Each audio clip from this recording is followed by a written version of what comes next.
Yeah, it is. I get on and Adam's talking about eating food and I haven't even ate yet. I'm hungry. That's right. It's delicious Shame on pizza. you. Delicious bachelor chow. No. How was your pizza? Oh, it was greasy and disgusting, but it's oddly satisfying. I've got this bad habit of accidentally spraying like the crust with Pam. So Wow. that's not bad. It actually bakes it in a little bit stronger around the outside. So Yeah, I do that. Nom. I stopped doing that whenever I got nonstick pans, but yeah, I was bad about spraying Oh them. no, I coat the shit out of everything, non-stick or no, otherwise. I'm just phobic of my pizza sticking to the pan. And you have that one fucked up ass piece that's like half torn apart because you had to scrape the other half off the pan. Never again. My wife gets a kick out of me because I'm so fucking lazy. I cook anything and everything I can in the microwave, even though we have a perfectly good oven and a perfectly good like toaster oven. Mm-hmm. So like we get pot stickers from the store, and she'll put them on a pan, spray them down with stuff, put them in the toaster oven for 20, 25 minutes, and I'll take them and then just throw them in the microwave for 6. Good job. And she was the one that got me onto spraying them down with olive oil instead of just spraying them down with water. So Now, if you put olive oil on them, they don't stick to the side of the pot anymore, do they? They can't be called pot stickers anymore. Pot sliders. Exactly. Yeah. They're slippery as fuck to eat too, man. But they're good. They're so good. Get you some yaki and some soy sauce. Oh. Like, I don't even have to eat bachelor food like that. I just do from time to time. I have leftovers. I have cooked food, but every now and again I get in the mood for a microwave pizza. Every now and again in the mood for some, I don't know. The one thing I haven't eaten so long, and this is something that was brought up by an employee of mine at work recently. They were talking about Hot Pockets. Oh, man. I know all the horror stories of Hot Pockets and all the shit that the comedy routines and all that around them. But I used to live off of Hot Pockets for a long time, and I thought I was eating fucking cuisine the way I do it. This is how fucking third world, first world I was eating my Hot Pockets. I would heat them up in the microwave like normal, but I would take on the side in a 4-ounce ramekin. I'd put some mayonnaise and I'd put some dill pickle relish and mix that shit up, and then I would dip my barbecue Hot Pocket into the relish, and it was like having a barbecue sandwich, but it was a Hot Pocket. Jesus. The shit that I would do years ago, like, oh man, I'm living the high life now. This is all I need. I need fucking ramen noodles for lunch and fucking barbecue Hot Pockets for dinner, and I'm living. I'll eat the pizza Hot Pockets. I'll eat them with Catalina. Oh yeah. Oh, yeah. Get you some Spam. Yeah. That's what you need. Oh, God. Cut it up into little cubes and burn it. This is the worst. I would take Chef Boyardee lasagna out of the can, heat it up in the microwave, and then I would put Parmesan cheese on top, like I was a fucking Olive Garden reject or something. But by God, I was living the high life. I was like, fuck all y'all spending all this money. I spend like $250 a week and I got dinner all the time. And then I look at what I eat and I'm like, oh God. Your life expectancy about 20 years shorter than theirs too. Yep. When I die, y'all are gonna be there. When I'm on my deathbed at 61, I want one of y'all to be like, Hot Pockets, motherfucker. Right. You want one last Hot Pocket before you go? It burns the side of your mouth when you bite into it and you die. That's the last feeling you have on this earth. And it's completely cold inside your mouth. I don't know if it's due to old age or older age, or the fact that I do have a wife that cooks great food, or maybe I'm just getting stuck up. I don't fucking know, but I'm finding it more and more difficult as time goes on to enjoy like fast food type stuff. Now I want to do a full fucking disclosure, okay? I have no problem eating McDonald's food. I will go through the fucking McDonald's drive-thru. I'll get 2 little shitty cheeseburgers and some fries and a fucking drink, and I'll chow it down. I'm not doing that because I want a fucking 5-star meal. I'm just saying I'll do that. I'll have a Wendy's burger, you know? I'll fucking go to Sonic and get a Sonic burger. I'll get pizza from Papa John's. But I'm noticing that, especially with McDonald's, but also the pizza too, I guess because it's so fucking fatty and filling and just full of just greasy I feel like shit after I eat this food. It's good, it's tasty, but I'm like, man, I just want to fucking roll over and die. And I don't remember doing that years ago. I never remember going home after a 9-hour fucking run my ass off server work night and sitting down and just chowing down on 2 fucking barbecued pizza Hot Pockets, and then an hour later going, oh man, I'm gonna die. I was like, man, I've had food, I'm moving on with life. Now I get 2 fucking cheeseburgers from McDonald's and fries, and I'm like, I guess it's my body. Body rebelling. That's how you know you're getting old. That's what it is. I guess you've plateaued on the effectiveness of the Hot Pockets. They no longer give you the full benefit anymore. Yeah, that's what it like is. If we go to a restaurant and eat, you know, just plain fucking food, even if it's from processed shit, or if my wife cooks food, I'm fine. But some places, pizza's the worst. Pizza's my fucking Achilles heel. I've noticed that for me, it takes me, because I don't eat a lot. It will personally take me about 3 full days to go through a pizza. Because I only eat like 2 to 3 slices at a time. I don't eat a fucking whole pizza at a time anymore. But the first night that I eat those first 2 or 3 slices, I'm all right. I can go to work the next day and be totally fine. If I come home that night and eat pizza again, the next day I'm fucking dragging. I don't feel all that great. I'm not saying I feel sick or I'm going to die. It's just I don't feel the same. The third day out, my body's like, hey, we need something else. This shit ain't working. This is not what we don't function off of this, bruh. You had your one night. This is night 3. What the fuck are you doing? Your body just rebels. It does. It physically fucking rebels against me. It adds more time to my sleep. It makes me feel tired and drowsy, and I fucking hate it. And it's bad because it's me. I want pizza. I love pizza. Such is life. Yeah, I can't eat any kind of food that doesn't leave a puddle of grease in my plate. Really? That's where I'm at right now. Damn. It's not I can't, like, not like I physically can't, but it's more like I just keep finding myself in situations where this is like the optimum food to eat at the moment. Yeah. So I've got like bachelor chow everywhere. Hello, everyone, and welcome to the end of time. I'm Michael. I'm Chris. And I'm Adam. Speaking of you fine gentlemen, which one you want to well, you know what? Do we have any well actuallys? I think I wrote one down and conveniently I have forgotten it. I don't think we have any well actuallys from last week. I think we actually handled a couple of them in episodes, so it might be that we just put out another perfect podcast. I think so. That's fine. That's totally fine by me. I'm batting 1,000. I don't know about y'all. Chris. Yeah. What's your week been like, man? Man, my week has been busy. Oh, man. Uh-oh. I'm trying to think. So this weekend, or I should say last week, I ordered some external hard drives that were on sale from Newegg, I think it was, and got them in, took them out of their enclosures, opened up my computer, put them inside, realized I didn't have any SATA cables. Oh, shit. Oh, man. I was like, and I'm pretty sure I have them, I just can't find them, even though I've reorganized all my computer stuff, so I'm actually pretty organized right now. Still can't find them. You know, before you go on, I'm so glad you brought this up. This is such a thing that our audience needs to know. If you don't know, If you want to know where to get some good prices on hard drives, internal in your fucking computer hard drives, buy external.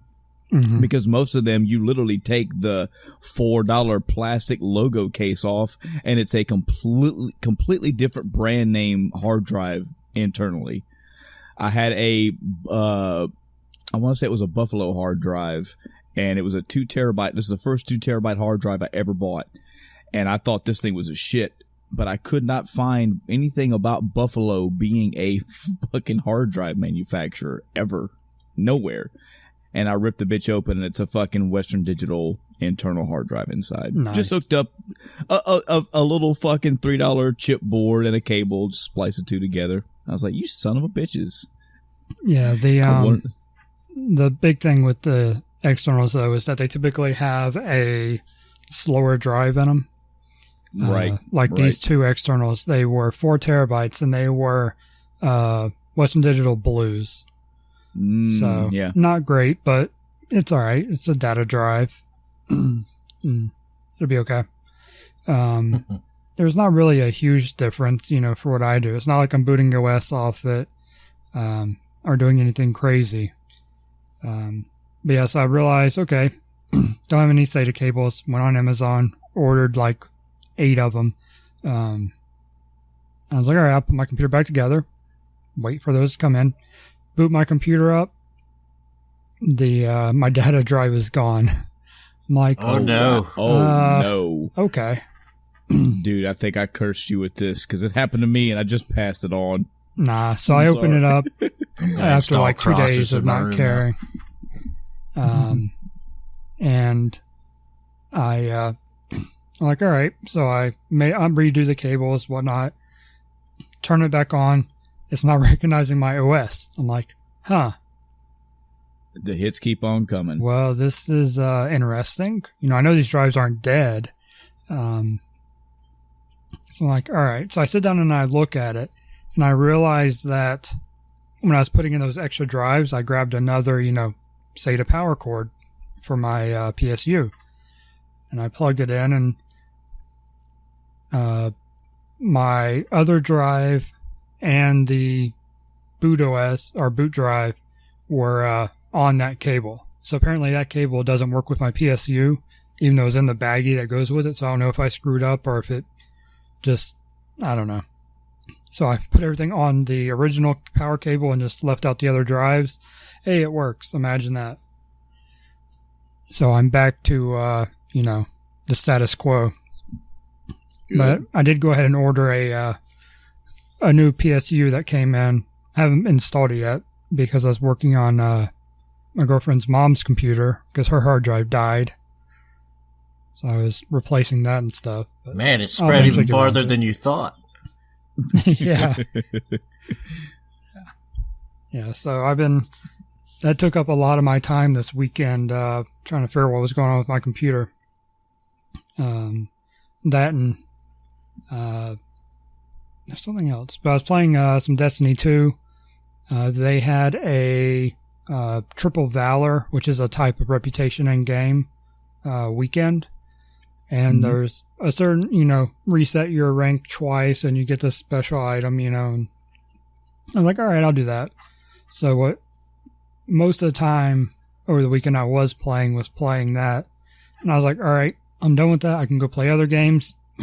And then come to find out, this week's an Iron Banner week. So I'm like, okay, I guess I'll be playing some more Destiny 2.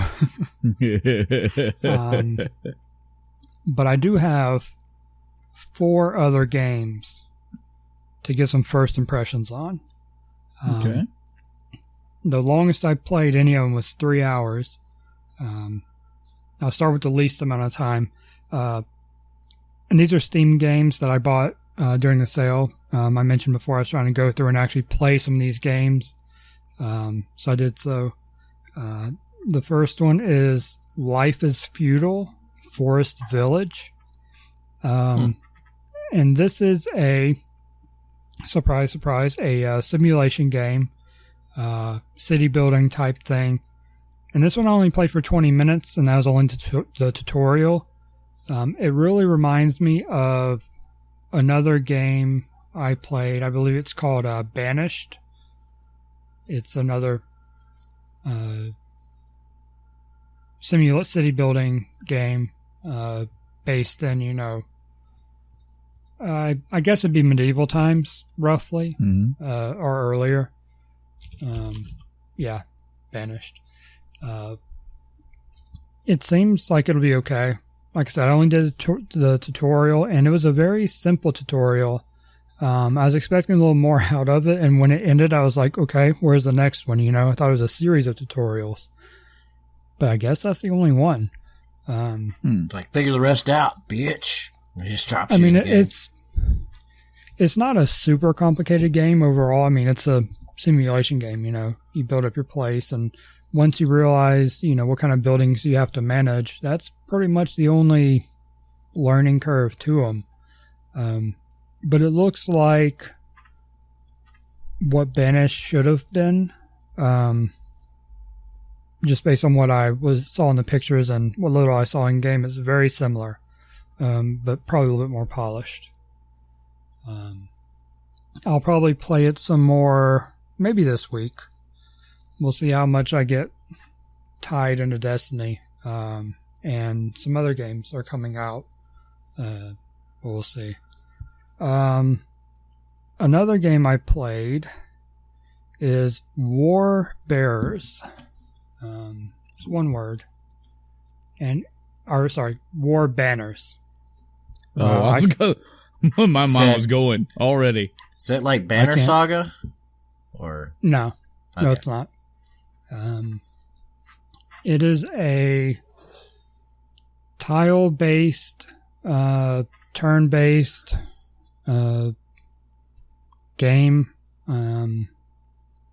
You have your little band of heroes, and you're, you know, going on various missions. There's a story aspect to it. You get split paths on the world map where, you know, you may have 3 or more choices of where you're going to go next. And when you do that, you can't go back and do the other ones.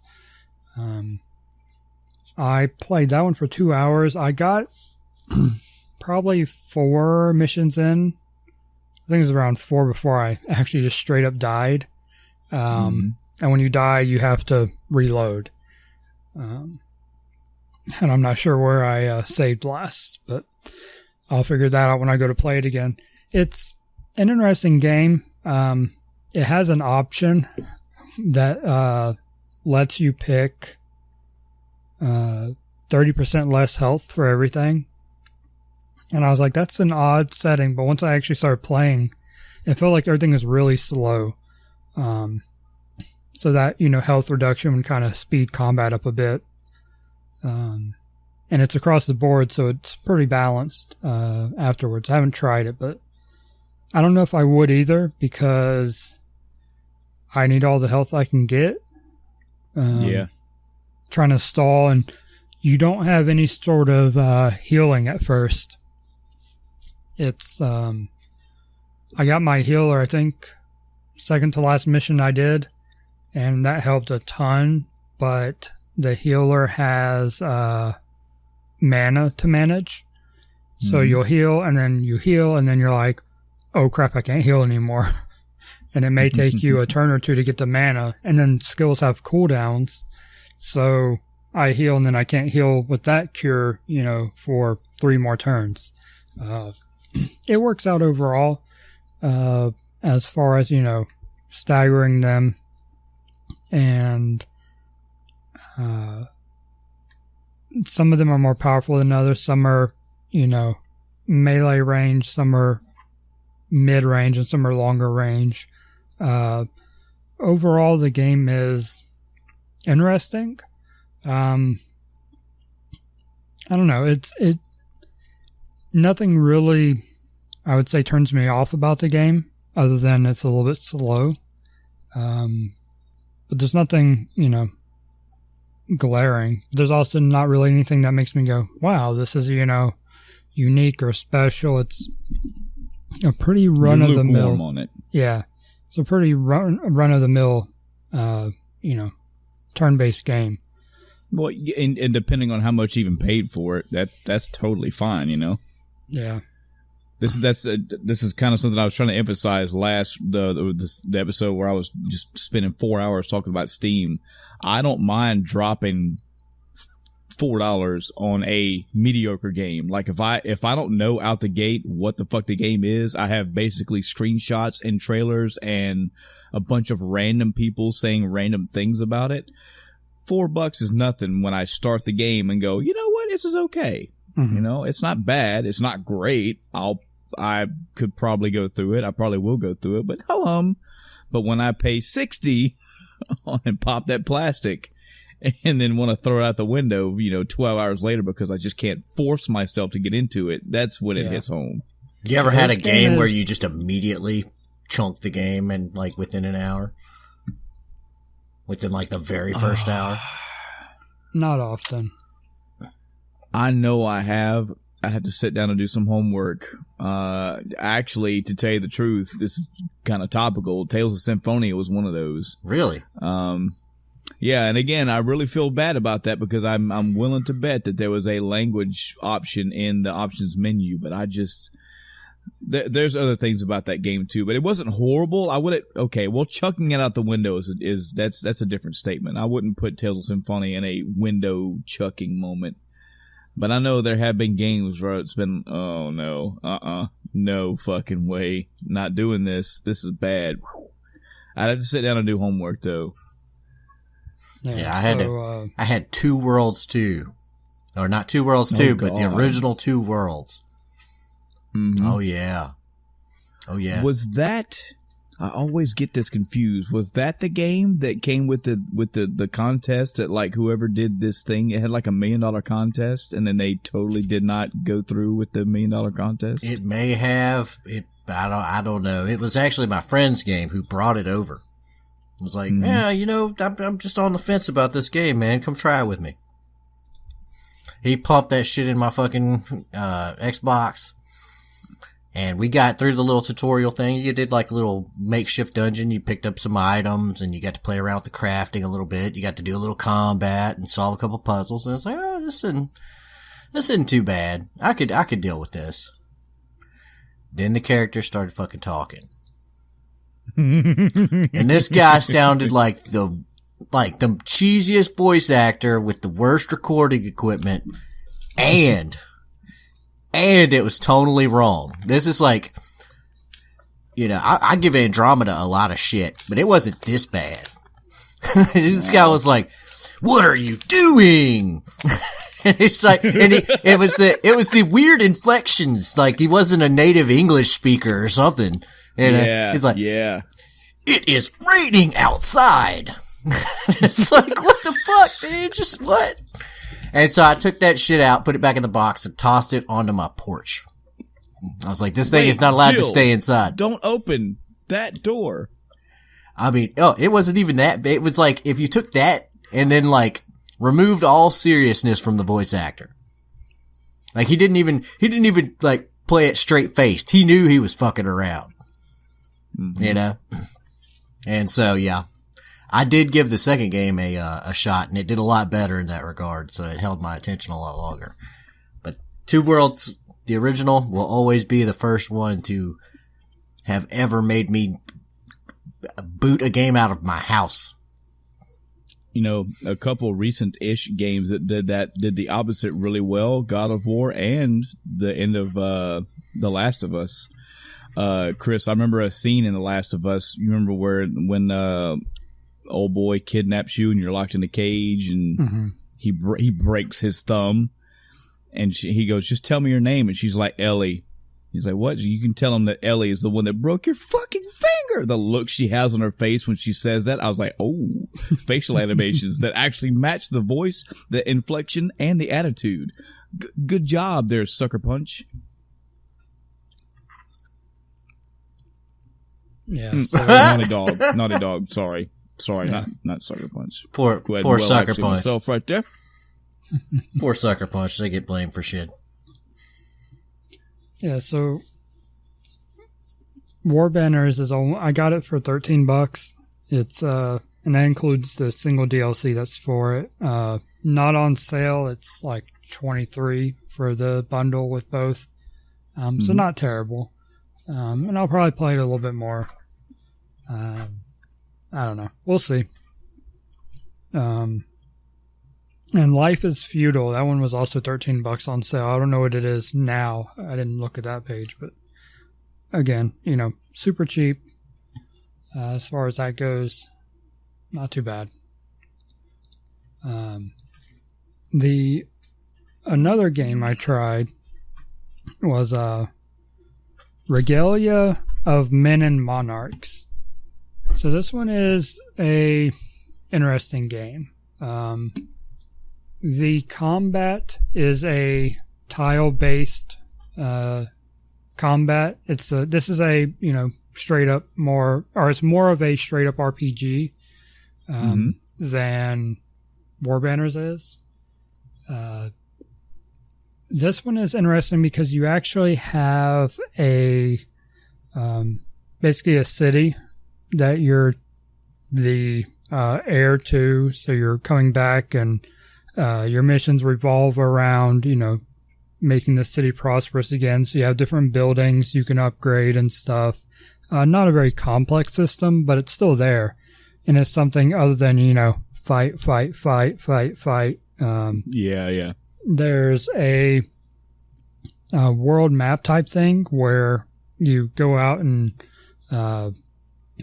essentially explore or complete certain quests or missions, and you'll have in one location you'll have anywhere from like 4 to 12 plus points of interest in it. And some will be just straight up combat. Some will be events where you choose your reaction. Some will be quests where you come back later to complete them or to a place next to it on the map to actually resolve it. And you'll have a rest point in each one where you can actually revive your player or your characters if any of them are dead. It's one of the things, and I'm not sure how I feel about it yet. I've put 3 hours into this game. This is one of the 3 hours. You have a time limit to complete certain objectives. But while I normally don't like time limits, I'm not sure how I feel about this one yet, because you have a variety of tasks you can do within that time limit to meet your requirements. It's basically like, okay, you have, 45 in-game days to complete 5 of these tasks. And the board of tasks has like 50 objectives. So it's like, all right, I'll pick out 5. And I don't know if I actually make my first deadline because I didn't realize how certain stuff worked when you went on the world map. And I kind of wasted a week because I ended up going someplace too hard and had to run away. And when you go to a place that tells you, all right, it is going to take you 4 days to explore this area.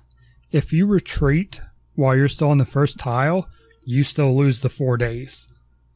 I'm getting, I want you to compare and contrast this to Persona 5, because that's the kind of vibe I'm getting. Like, you have a time limit, but there are multiple things you can do to achieve a goal in a time limit. Not really, because ultimately you really still had one goal, typically per time limit. Do the palace, and that's it. How you do the palace is up to you. How long you take to do it, what you do in the meantime is up to you. But you can't not do the palace, if that makes sense. In this game, like I said, there's 50 things. One of them is explore 3 places or get to level 5. And it's like 5 level increments, each one's an objective. There's get relationships up to a certain level. And speaking of, there's relationships with these different characters, which for some of them, if they're a combat person, you unlock, a better version of one of their moves. If it's a, NPC, you will unlock some perk, like the people that run the shop you up their stuff, you get access to better items or more items or something like that. Sometimes you have to up the relationship to build or upgrade their building, which is another objective. It's like, okay, build 4 buildings, and that's a check mark. I think I'm really close to completing several, but I've not actually completed any yet. And I've only got like 2 weeks left. So wishful thinking. Yeah, it might be a case of restarting it. Did they have a good way for you to check your progress, to keep tabs, like checklists or anything like that? Yeah, I mean, like I said, you have this board, which you can access anytime from the menu, other than I think maybe in combat is the only time you can't. But other than that, you just go to your menu, look at, I think they call them quests, even though they're not really. It's more of an objective list. And it'll be like, all right, you have 45 days and you're 1 out of 5 or 0 out of 5. It's pretty straightforward as far as that goes. One of my biggest gripes about this game is that you have to press a button to get rid of the loading screen. What? Yeah, so like you have to mash through all the dialogue as well, even though a lot of it's voice acted. Oh, it'll no. still stop at the end of the box, and you press it, and then they say the next line. Press it, next line. So it's very, very annoying. And then it's like, all right, finally that's over. Loading screen. They don't even have an option for that to do automatic? Oh, I'll get into the options in a minute. Oh God! Because I'm saying I do know games that have that where it's like even if it's voice dialogue, we will say this block. You have to press a button, but there's an option to say no. Please do your thing. Yeah. Now you can skip like an entire cutscene, and it gives you a summary at the end. I think that's part of the reason why the loading screens you have to press the button, because the loading screen is your summary of what happened. So even though I sat through it, it still wants me to press the button, which I would understand if it, made you press it if you skipped it. But having it all the time like that is very annoying, because I'll be like, all right, it's a loading screen. I'll look away, at my phone or something, waiting for it to proceed. And then I realize, 2 minutes later, I'm like, oh, right, I have to press the button. Yeah. Yeah. So I've wasted time. But speaking on options, this game has almost no options to it. No. I'm trying to think. Play our game the way that we want you to play our game. Yeah, I don't think there's any control options because I want to see what a button did or something, and I was like, oh, there's no controls section. Even if it doesn't let me set it, it didn't even let me look at it. On the video options or the graphics options, there was no 1080 resolution. Wow. I was like, that's a standard resolution. This is a new game, I believe. I'll double check the store page. Yeah, 2017. How are you not going to put a 1080 resolution in 2017? Right. But that aside, the script to the game is a little weird at times. It's certainly not a game to take serious as far as story goes. I don't even listen to the voices most of the time now. I just read the text and then skip it so I can get through it faster. But yeah, it's the combat's okay. It gets pretty difficult, pretty quick, again, depending on what order you do things. I'm sure there are ways to do it where it's a lot easier. But like I said, I missed out on a week of my in-game time because I got stomped on the first place I went outside, basically what I'd consider the tutorial of this game. It was bad. I was getting almost one shot and, but you get That's more. Not good at all. Yeah, you get more characters, so you have more people in combat, and that makes it easier and stuff. And I think aside from that one stomping, I've only had one map that really made me struggle. I've had, others are of a, expected difficulty. It's like, okay, I have to play smart and then I'll get through this. But that one is like, all right, there's literally nothing I can do because they're going to come over here and murder me. Mm-hmm. But I just didn't go to that place. It sits on my map and I'll go back to it the eventually. skeletons. Got it. Yeah, exactly. So this one overall, not bad. Could use some rework on the options. This one cost me 11, 14, roughly 16. And that was with 2 DLC in there. I'm not sure if that's... That's another thing to consider too. Like, a price is a price, but a lot of the times I was buying packets that had, hey, here's the game and all 2 DLCs, and the DLCs were $4 a piece. So, yeah. I seem to be saying we'll see a whole lot about these games.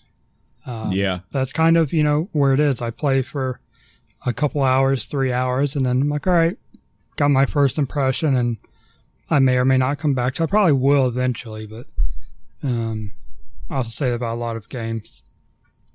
The last one I tried is a game called Frostpunk. Of course, this is another city building simulation game, but this one is a bit different. Cybernetics made completely out of ice. No. Damn it.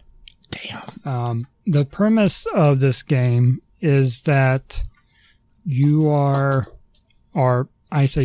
humanity is experiencing essentially a ice age type situation.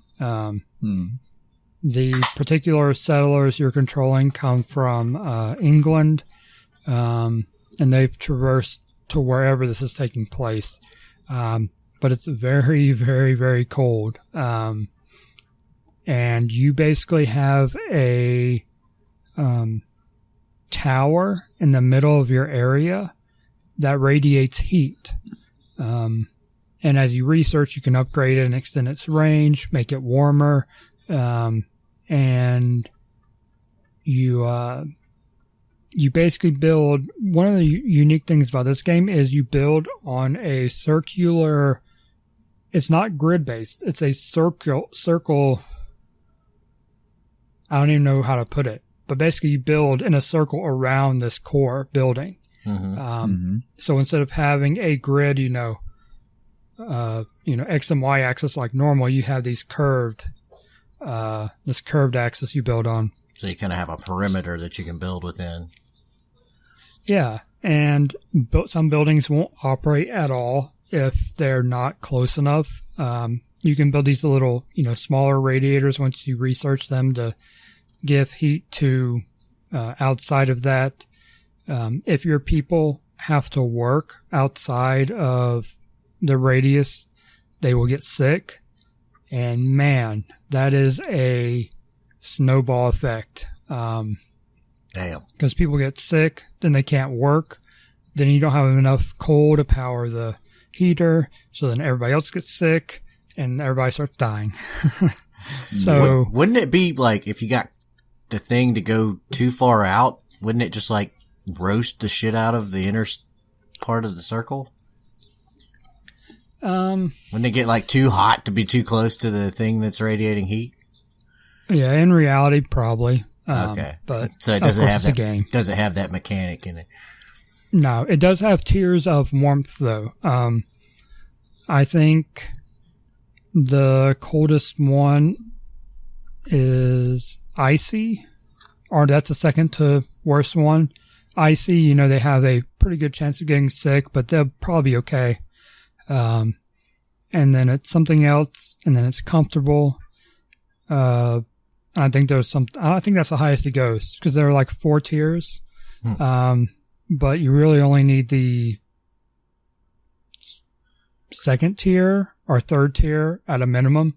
Second tier at a minimum. Third tier to be, not really worrying after that. It's, like I was saying, it's a very difficult game at first. I got really far, not even on my first playthrough, on my second playthrough, or attempt, I should say, not playthrough. Because my first one, I failed pretty quick. Because I didn't realize because you have resources you have to manage. You have coal, wood, iron. I think it's just those three. As far as on the map resources, there's a couple other things you have to get, but those come from other things, exploring and stuff.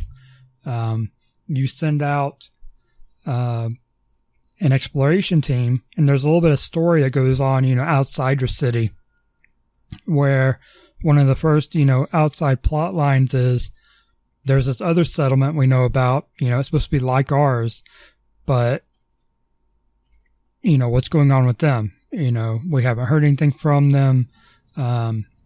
This person came from there, but they show up essentially on the brink of death and, fall over dead on the border.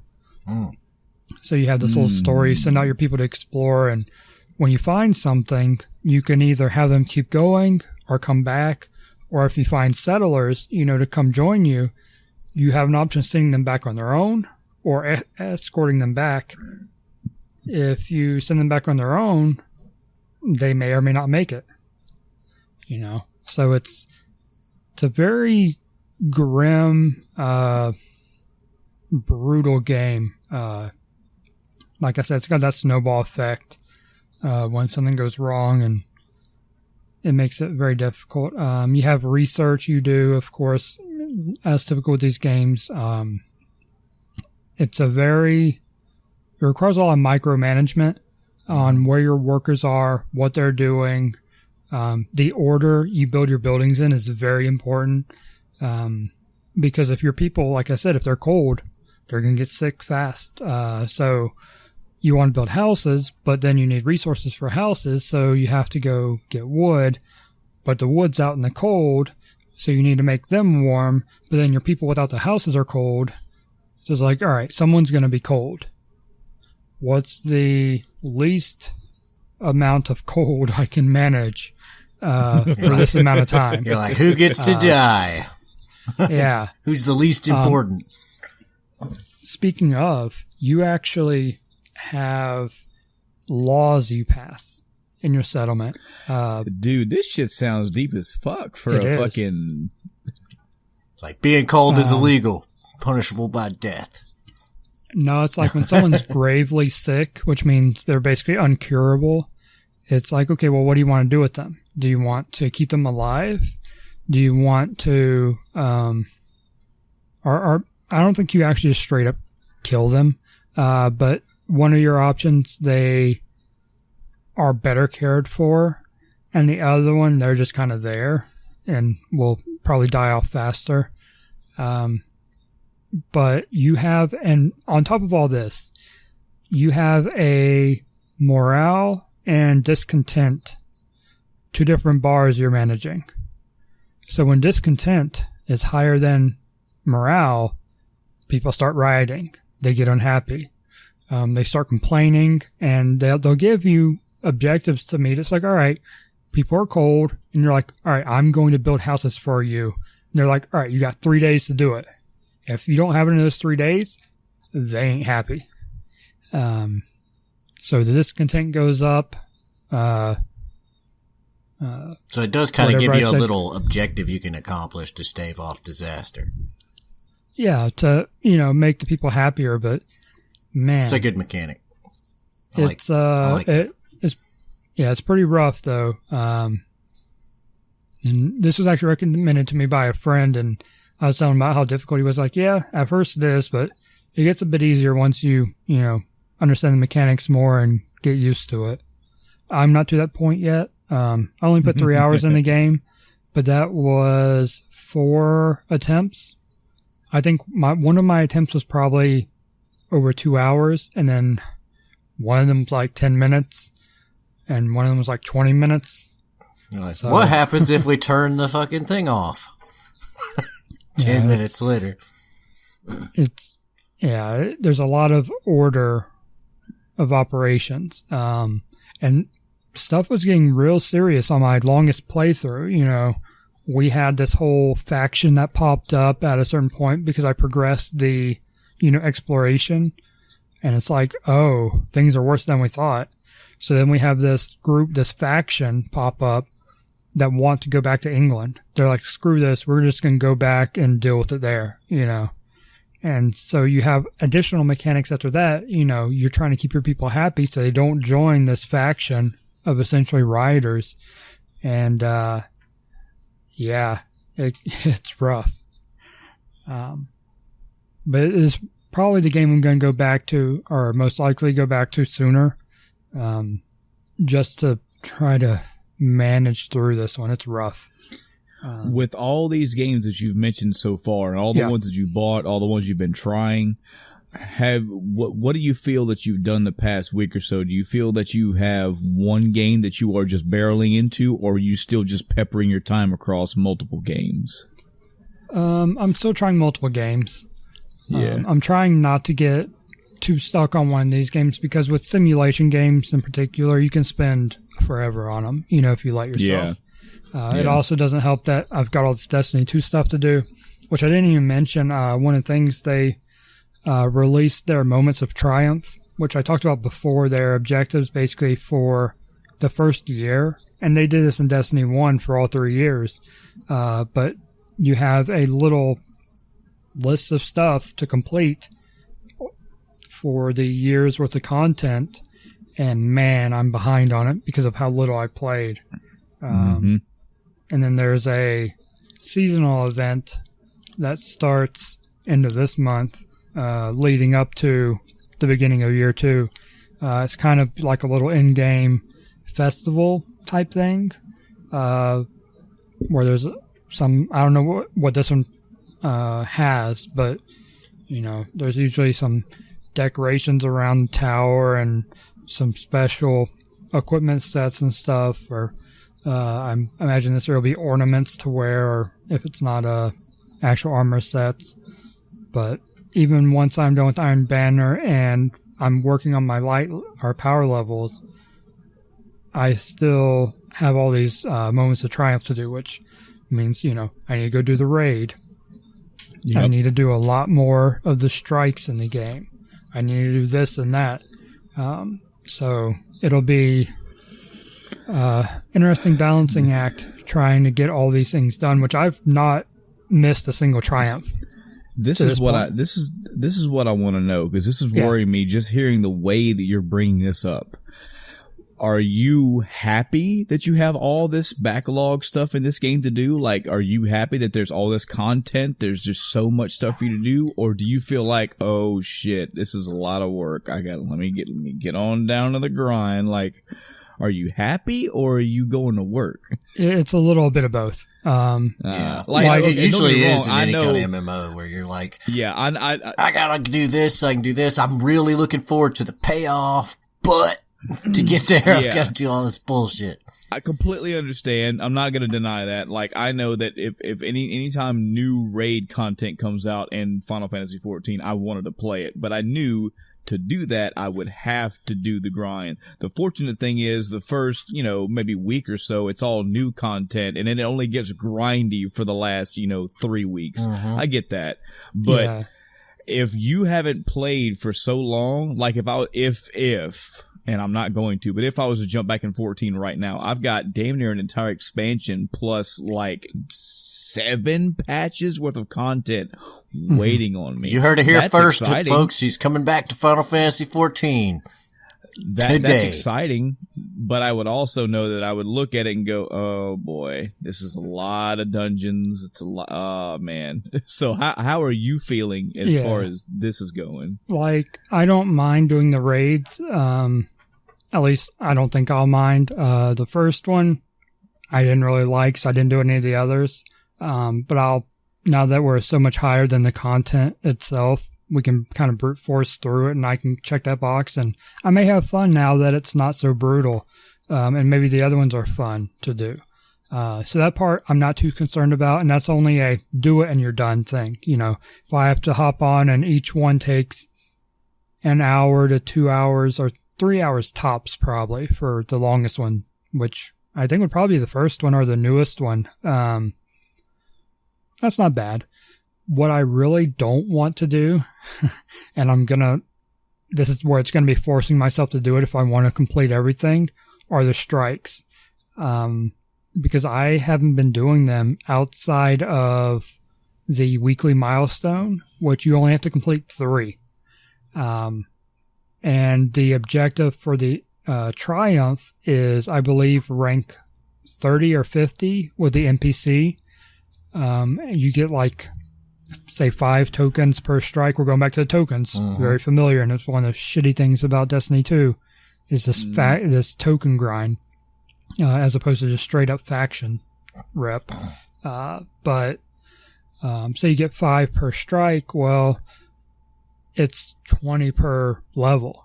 So I'm back to needing overall, 600 to 1,000 tokens. I don't even remember what level it is. I'd have to go back and look at the Bungie site.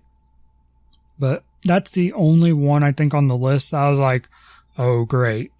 All the rest is like, okay, I'll get it done. I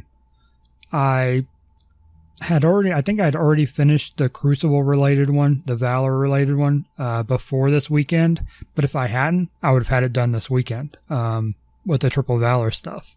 Because it was Mayhem, which is your supers, charge up really fast along with all your abilities. So it's just, supers going everywhere. It's a mess. Hence the name Mayhem. But it's really fun. It's one of the funnest modes, in the game. So it's really good timing on their part to do that for Triple Valor. But it's not, it's not that I'm dreading to really play Destiny 2. It's just that, man, I want to do this, but I have all these other games to play, Yeah. So I don't want to get into that MMO, what's the word to use? Mindset. Not mindset, but in that situation where I'm spending all my time in an MMO when I could play, 100 other games. We've talked about this before. So I'm trying to balance it. I think I've done an okay job. Even if I didn't spend a whole lot of time in these other games, I may have put a total of, let's say, 8.5 hours in these other games, but I put 20 hours into Destiny 2. When I would go back to an MMO would be when I'm retired.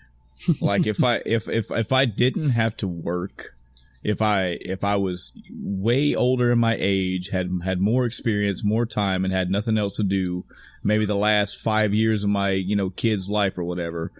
Yeah, whoa! Because then I know for 16 fucking hours a day, if I waste 8 in MMO, that's fine. That's I would have been at work anyway. But when I come home from work and I have approximately 6 hours of a day to myself, man, you're trying to cram every grind and everything else that you need and want to do in an MMO. 5 hours later, you're like, man, what the fuck am I going to do for another hour? I still got to eat, still got to shit, still got to shower, still got to brush my teeth. Like, man, I just think it's really interesting that, like, there's a lot of things that, like, you think you would have time to do. But, I mean, you could spend all that time playing an MMO 8 hours a day, and you're still not guaranteed to. I mean, I know for one, like, WoW, I would burn 8 hours a day on the weekend sometimes. Just trying to grind out crap that, I'd missed through RNG or whatever. Yeah. And sometimes RNG just doesn't answer your prayers. Yeah. Dude, I don't know if y'all remember, but I went in fucking way bad when I was playing 14 because I had not one, not two, I had 6 individual characters. The one main character, I had one job from every class, and then the other ones, I also had one job from every class. That's too much fucking time in and of itself. But even if I was to scale all that back to just one, it's I'm not trying to profess that it's only work, but it just gets to that point where there's long periods of time of just repeating the same things over and over and over again. That's what I like about progression. When you're actually doing progression, you got at least once a week where you're pushing the limit. You know, you're Right. like, okay, we're trying to get to something new today. Yeah. If we can just, you know, maintain our, you know, get our mechanics sound and perform as intended, then we can see something that nobody, you know, almost nobody else has seen. If we can just get our shit together right now. And wow. I mean, it's just like I don't know. It's a big rush when you finally get to that point and you down that, it had been since like high school sports, you know, when you win a baseball game or a football game or something like that, and you get that big adrenaline rush from having, you know, defeated this thing. That's the only thing I can really compare it to is when, you know, it's not like you won a match in Call of Duty or anything like that. You know, you get a little bit of that feeling, but when you beat a raid or a raid boss, you know, that, you know, is progression for you, it's a really good feeling. There's like an afterglow to that. Everybody's just kind of sitting around high-fiving each other. This is something that we should have, and we could bring it up on episode 2 of 7 of a nerd talk. But it's something that I think non-gamers don't truly understand, especially non-gamers. But I think even a lot of gamers, period, don't understand, you know, what it's like when you are in an MMORPG in a raid.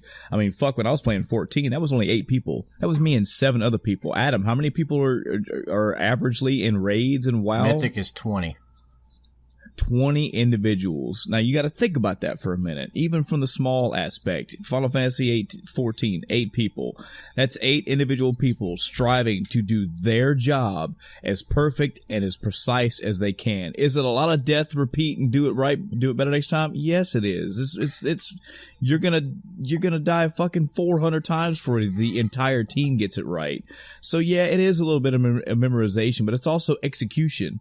And yeah, the sooner you do that raid dropped on Monday, and then a week and a half later, you are in the 3rd phase. You are sweating. You're like, fuck yes, we are right there. We are right there. And that's for groups that like are following a guide. If you're the group that's making that shit happen, you're in a whole nother league. That means nobody else is doing this shit, and you guys are trying shit and making things happen. When you're 2 or 3 bosses in, and the number 1 players in the world haven't cleared the damn thing yet, that's when you know it's like, you know what? If we just lucked up and killed these next 2 bosses, we'd be current. You know, if we just happened to have everything snap into place and we just, you know, God moded these next 2 guys. Of course, that's never going to fucking happen. But, you know, it's a nice feeling to know that, you know, the best players in the world are only a little bit ahead of you. Yeah. Well, Chris, in your instance, I hope it all pays off, man. I hope the work at the end of the day grants you some fun. I hope it doesn't turn into work. I hope it pays off. I mean, I like I said before, I enjoy playing the game. It still feels good to play, you know, mechanically and stuff. It's just the grind gets to be a bit much in certain aspects, but other than that, not too bad. Cool. Anything else for your week, brother? I don't think so. I think that's it. Well, all right, Adam, what about you? What's the week been like for you? Oh, God. Gaming wise, you finally went back into WoW. Yeah. Oh, every time I do this podcast, I get a little step closer because I start thinking about it more. It's like I managed to just like tone it out until I come back here and y'all just like, it's like a alcoholic and y'all are just like clinging bottles together. Right in front of me. Just blowing alcohol your way. Yeah. So I feel the itch. I feel it. Been playing a lot of Xenogears. I'm up to, the tournament. Do you remember the tournament in Xenogears? You fight the little kid. Honestly, and he's just shit talking you the entire time. The little kid with the scrappy, big head. That's the kid from the. Yeah, man, no, not really. I think I might be confusing him with. Wasn't there a kid like in the first town that you were in? Yeah, it's the same kid. He comes back after, and he blames you for everything. Okay. And he's like, he tries to kill you. But of course, you could shit stomp him if you wanted to. But if you do nothing but defend, he'll give you a special item. So, I'm at that part and it's flashing back and forth between me. I got the one team covertly going through the palace or whatever. And then, the main character's fighting in the tournament, whooping people's asses and shit.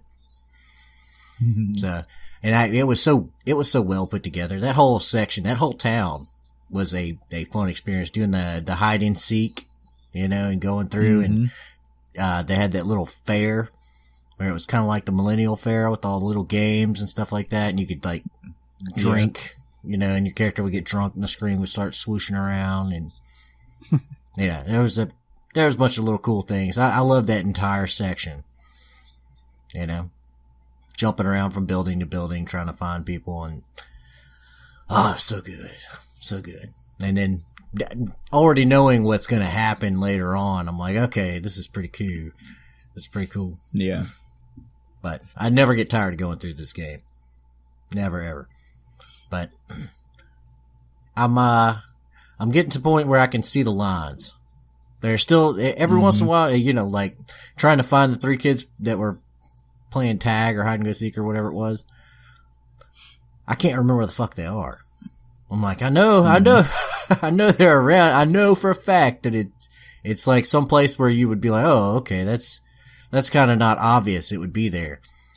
But then I find myself walking and, hugging the sides of buildings or going around invisible corners and stuff like that, trying to find them.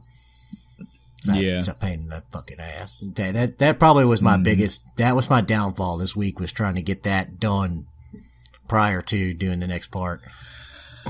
Did Xenogears hide and go seek have a thing where it was like, if you can you control the camera in Xenogears in the overworld? Yeah, you can. Does it have a thing where a kid or some kids are hiding where you have to rotate the camera to see them? Yes, in certain ones, yes, and other ones are going to be blocked regardless. Because Breath of Fire 3 has that same fucking thing. It's like there's like one kid hiding off in a corner, but if you rotate the camera up and to the right, you can see the side of his head, and you're like, that's okay, that's cool. Fucking shit. Yeah. So that's what I've been doing. That burned up probably most of my gaming time right there, just doing that. Also gaming related, I went and got my daughter a Detective Pikachu game. Either of y'all played that? Oh, wow. No. It's for that's a new game, for the 3DS? No. Yeah, I haven't played it. That's the one that isn't that the new one that's got like voice acting in it? Yeah, I saw it and I was like, you know what? It's Pokemon. She likes Pokemon. Let me just go ahead and snag that for her. So I'm wondering how she's going to like it whenever she gets to try it. I don't know anything about it other than I saw I don't think it was E3. I think it was a Nintendo Direct, and Pikachu talked. That's all I remember. He's got this low, gravelly, gruffly fucking Sam Fisher voice. It's like Snake. So, yeah. So, but other than that, I know nothing else about that game. Pika. Oh. So there was that. Looking back, I'm still watching WoW. Looking at the way they've changed the class systems and going forward, I think they were going to take what they've done in Legion and kind of run with it. Because what they did was they said, okay, well, here's the baseline of the class. And so we're not going to fuck with this ever again.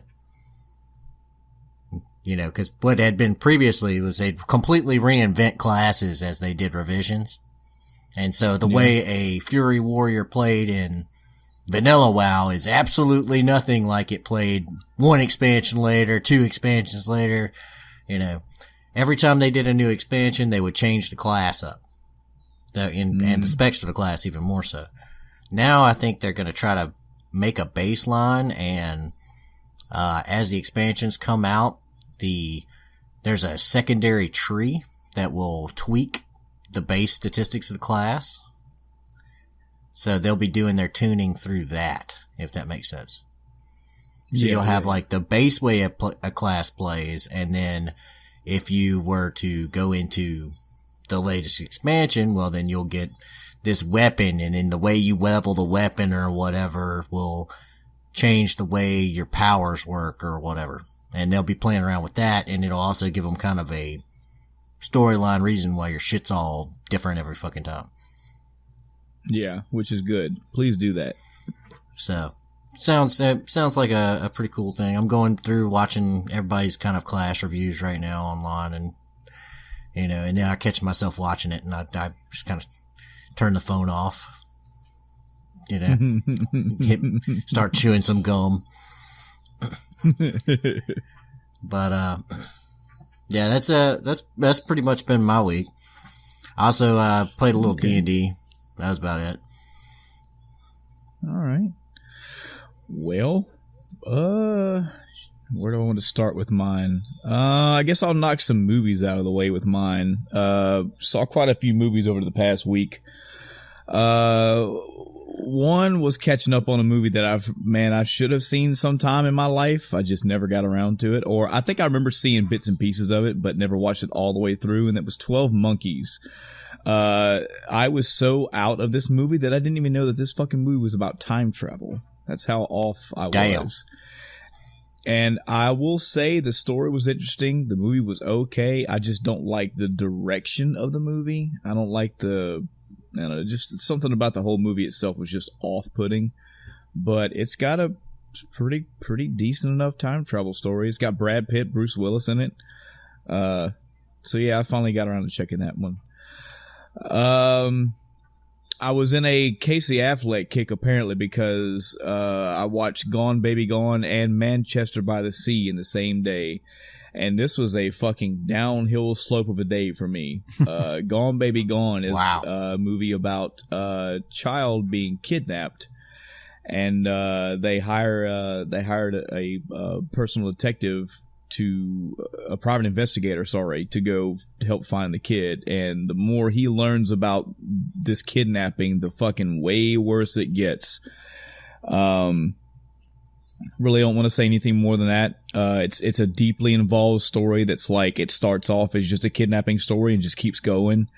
It still kind of ends up as a kidnapping story, but there's basically a huge fucking moral decision at the end of this movie. And spoiler free as I can possibly make it, I'm gonna tell you right now, I agree with his decision 100%. And I think that the way that the position he was put in was like, are you fucking kidding me? If you guys ever watch this movie, you'll get your dose of it. And for the audience that knows, you know what I mean. This man was put into a situation where it was like, shit or get off the pot. And he said, I'm fucking getting off the pot. Fuck you.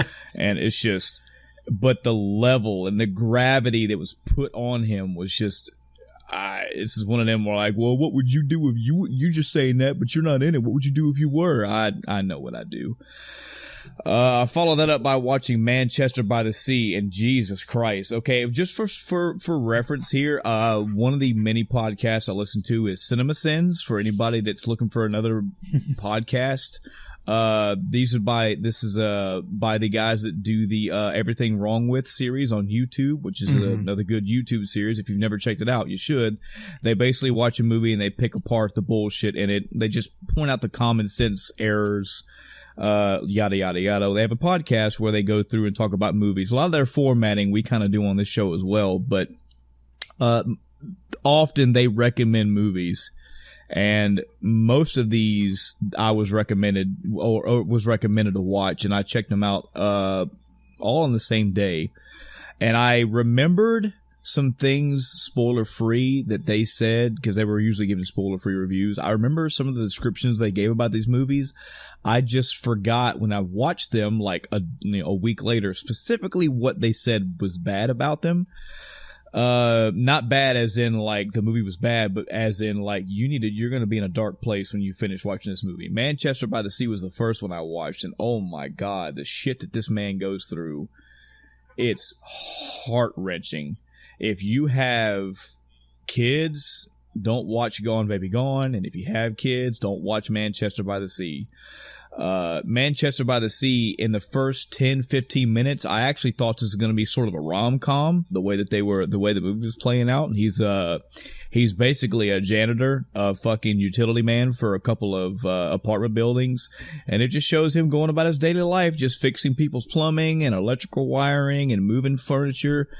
And then he has like a funny moment, and you're like, wow, this is going to kind of be a rom-com. And the shit turns south, and it continues to go south, and it wrenches your heart probably every 15 to 20 minutes.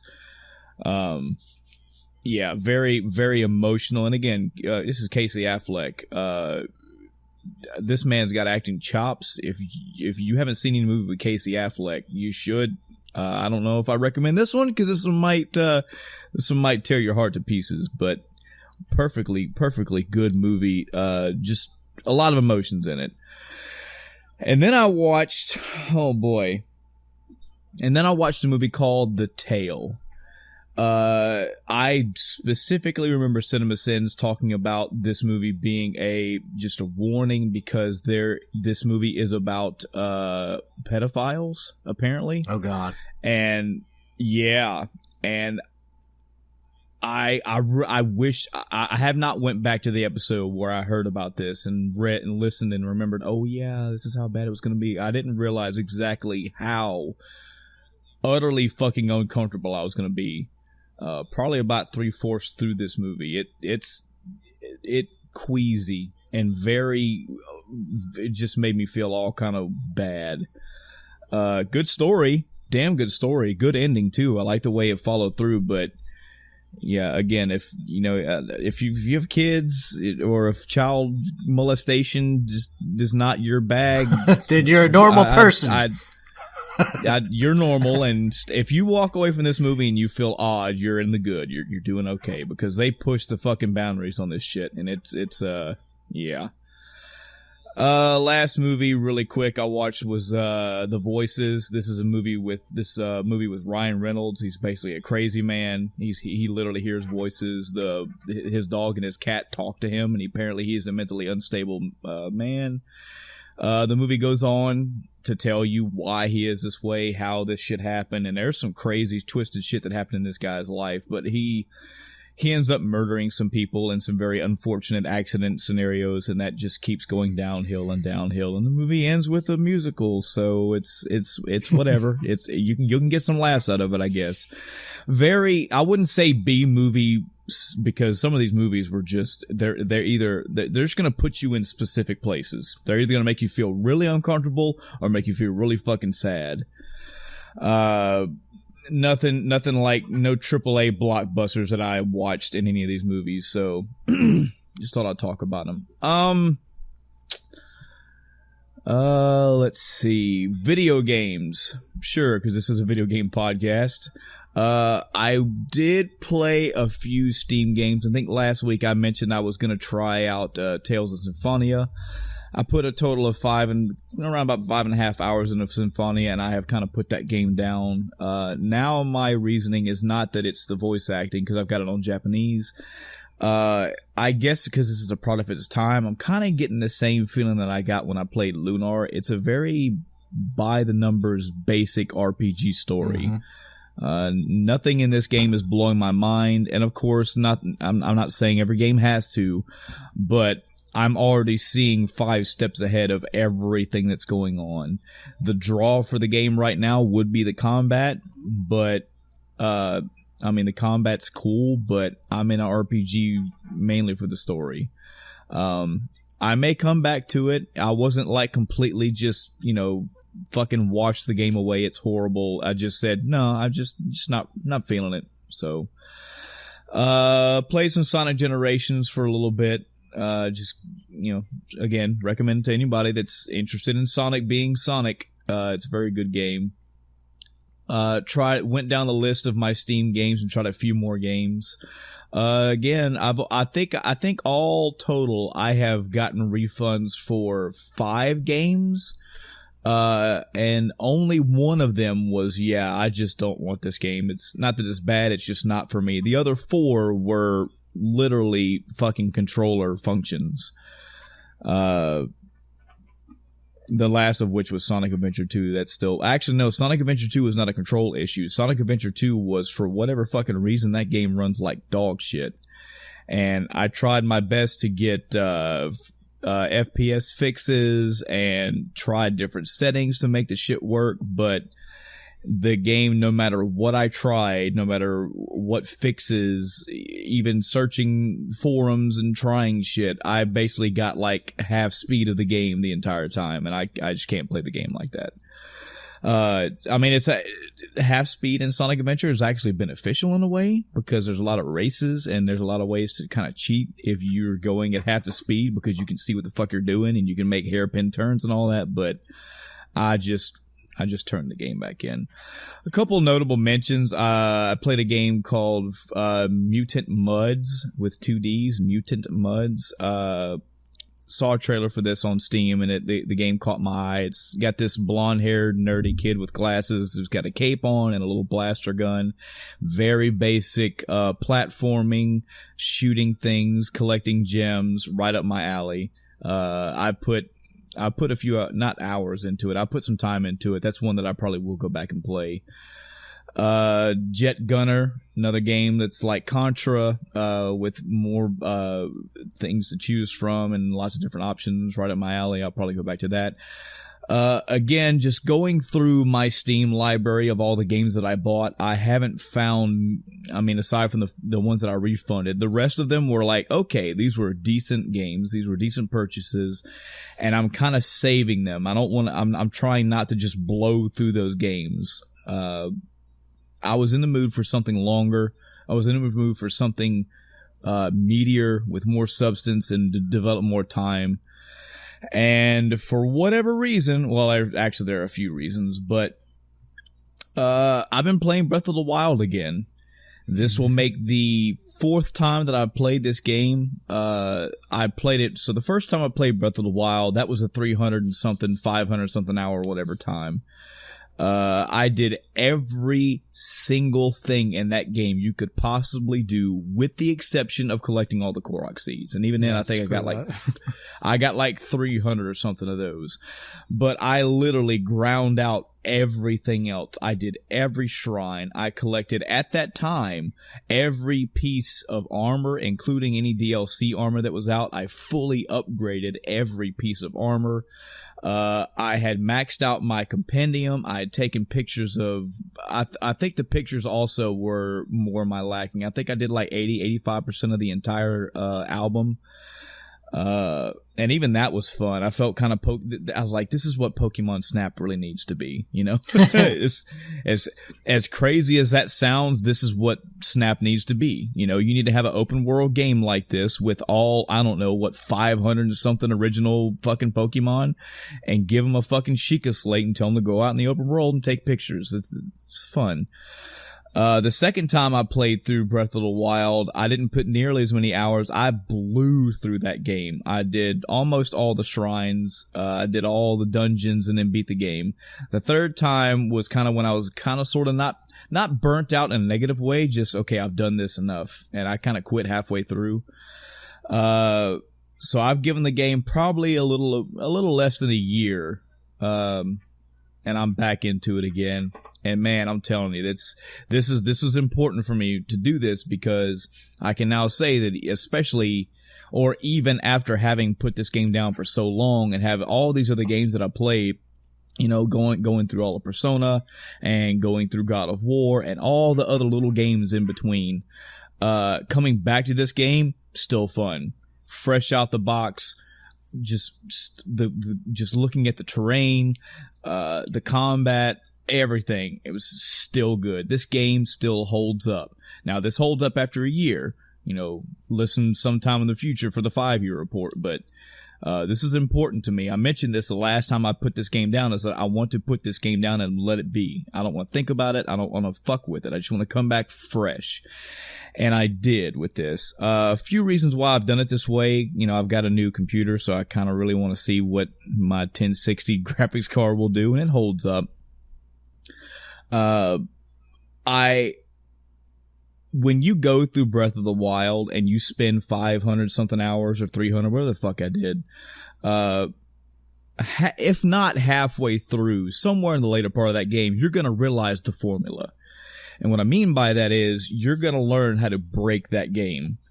You're going to learn where the big important weapons are, where the big important shields are, the big important bows. You're going to know where to go to farm ingredients for the best food. You're going to know the best place to find fucking fairies so you can come back to life automatically, and so on and so forth. I am playing this mode now finally in master mode, and I have all the DLC open, unlocked. I've got everything that you can possibly do in that game finally unlocked, and I'm fucking plowing through this game, Chris. It's fucking sad. The combat, when it is engaging, is still fucking hard because it's master mode. You know, you're doing less damage, they're taking off more. Yeah. But I know where to go. Like, I know the formula for this game. I know where to go to find my fairies. I know where to hunt down the weapons that I want and build them up ad nauseum. Everything I just mentioned before, I know how to do it now. And one of the first things I did, probably within the first hour of replaying this game now, is I went to go Lionel hunting. Like I said, okay, if I'm playing in master mode, I want to fucking put my skills to the test. Let's see how much I remembered. Granted, it was a red mane Lionel and not a silver one for the first one, but for anybody that has played master mode, you should know that you find Lionels pretty quick. Like, they place a couple extra ones pretty close to your starting area.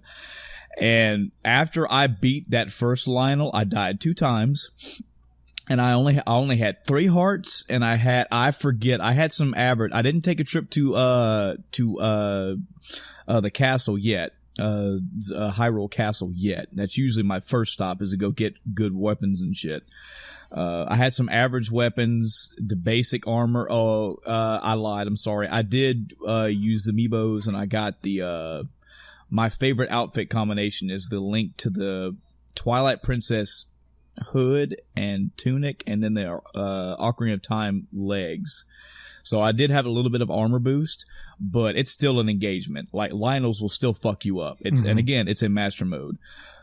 After I beat that boss, I was like, fuck yes, this game has still got it. This is still good. And I went hunting. Like, I just went all over the place on the path of going and getting every tower unlocked. I was farming everything I was going to need. I made before I got all the towers unlocked, I had made 2 separate trips to Hyrule Castle, and that's it. So yeah, it's still challenging, but man, it's still fun. And I'm really glad that I got to do this. I'm really glad that this post downtime put the game away for a while. I'm still glad that this game has this much of impression on me. Yeah. I haven't had even the intention to just go get a few more things and all right, yeah, it's not burning out on me. I know for a fact I'm going to do all the shrines. I'm going to go get shit unlocked. I'm going to do the dungeons. Probably once I do that and beat the game, somewhere in there, I'm going to do all this DLC content. I know there's like a motorcycle you can get now. There's there's a challenge mode as well, which is like a series of other dungeons or something like that. I'm probably going to do everything again, short of all the Korok seeds. I still have just no desire. I have an app, the Hyrule Compendium, I want to say it's called. Look at the Breath of the Wild Companion, and I could totally sit down and mark all 999 places for Korok seeds, but I'm not going to do that. Like, I don't. Once you get 200 or 300 of those, you have every fucking thing you need. You have like 15 additional weapon spots and 15 additional shield spots and bow spots and etc. etc. Like, that's overkill already. So you're saying that even though you can see the lines now, you know, you can see the strings that are pulling things, this game is still maintaining that pull. Yes, because when the combat engages you, you still have to act. Like, yes, I have food now that's going to keep... I don't die. Like, I do not die. I'm going to, because I'm eventually going to run out of fairies. I'm going to have to get some more again. But when the combat engages you, like, okay, again, I'm playing in master mode, mind you. So when I run into a camp with, like, fucking 8 bokoblins, even though I have like pretty average, above average weapons and decent armor and really good food, they can still fuck you up, and they will. So you still have to be on your toes. Otherwise, you're just going to be wasting a lot of food, which is going to require more farming on your end. The Lionel combat was one of the most. That was the one that got me, and I bet, like, I'm still Lionel hunting. And, you know, all the other ones, it's not just saying that's the only thing. All the other combat that I've been engaged in, it's still been fun, still engaging, still interactable. It's nice. I put a picture on my Facebook today that was this was another testament to this game, where so many times, the first time that I played Breath of the Wild, I had all these moments, and that's exactly what that game is. For anybody that hasn't played this game yet, moments is what that game is built around. It's every 10 minutes you're going to come across something, be it small or big or fucking mind-blowing. That you just, I remember the first time I saw a fucking dragon, I didn't know what the fuck it was. I was spoiler free, thankfully, and I saw a fucking dragon flying overhead, and I was like, what the fuck is that? And was blown away. Well, today I was in the northern region of the map, and I was fighting a silver-haired, silver-maned lion, or a silver lionel, sorry. And those are pretty much, I want to say they are the top dog of the lionels. There may be another grade above that, but I can't recall. I think there was one in Hyrule Castle that's pretty powerful. Anyway, it's a long combat. Like, you're going to be engaged with a silver lionel, especially in master mode, for a good 10 to 15 minutes. I'd say, unless you're doing everything perfect. So I'm in this combat. I've got my armor the way I want to. I've got it colored the way I want to. I've got the weapon. I've already killed a silver lion already, so I've already got a cool silver lionel sword. I've got my character the way I want to. I'm fighting this Lionel one-on-one. I'm pulling my parries off. I'm pulling my flurries off really well. Not parries, sorry, just the flurries. My combat's going good. I'm getting knocked down. My fucking fairy brings me back to life. I'm like, gotta stop that. Gotta be better. Gotta get better. And then I see a fucking shadow fly by really slow, and I'm like, oh, it must be a cloud. And I look up, and there's the fucking Dinral, the flame dragon, is flying right over my head as I'm engaging in this combat. And it was just, that's fucking awesome. So as I'm doing this combat, that shit's happening. And I'm like, look at this. I know what the fuck a silver lionel is. I know what Dinral is. And I'm just wowed right now by this fucking moment. The game is still giving me moments. So, it totally admitted, I've still got, 40, 50 something little mini Steam games to go back and play, and I'm sure I will get to them. I have ones that I want to go back to. First, I have like a kind of a mental list of ones where this is that, Metroidvania game I want to try again, or this is that platformer I want to get back to. But I'm fucking knee deep in this game again, so it's probably going to be this one for quite some time. I'm very interested to get to all this DLC, especially now that I'm playing it, that all of it's been out. I didn't buy that pass for nothing, so now I have it and I can do it. The initial idea was to just start with the master mode, but then I started reading that there was all this other content too, and it's like, well, shit, there's a lot more involved in this game. How much that's going to add to the timer, I can't tell you. It would be nice to like actually measure that and then tack it onto my first gameplay, because this game, I don't feel myself spending 300 something hours on this one. I really don't. At the speed that I'm going now, like, I've already done close to, if not more than half of the shrines. I mean, that's going to happen. Again, I know the game now. I know where shit is. I know where to find them. I know I'd say 85 to 90% of this game like the back of my hand. So now it's just doing it. And yeah, Adam, even though I already know all it, even though I'm going through motions, me being a person that can go through a good game multiple times, I'm still having fun. That's a good testament for this game for me. Kind of solidifies it up there in the top 3 Zelda games of all time. Where it sits, it's still got that. It's down the road. Not ready for that debate just yet. Mm-hmm. The day that Adam and Chris both come to me and say, "Hey, man, I have my respective top 15 game of all time, I will sit down and have the Breath of the Wild, Link to the Past, Ocarina of Time fight. I'm not ready for that yet. There's going to be some bloodshed. All right, so Gonna be so some tonight bloodshed then. that day. Yeah, sure. If you got your list going, sure.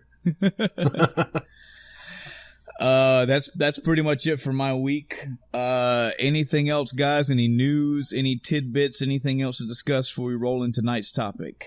I did have one thing that I forgot to mention. Go ahead. I found out that 2 new animes came out. One was Steins Gate Zero, which was the second season to a really, really badass anime that I watched a couple years back. Man, it's good. Oh my god. I didn't think they could actually pull off a good sequel to this. I thought it ended on like the perfect spot.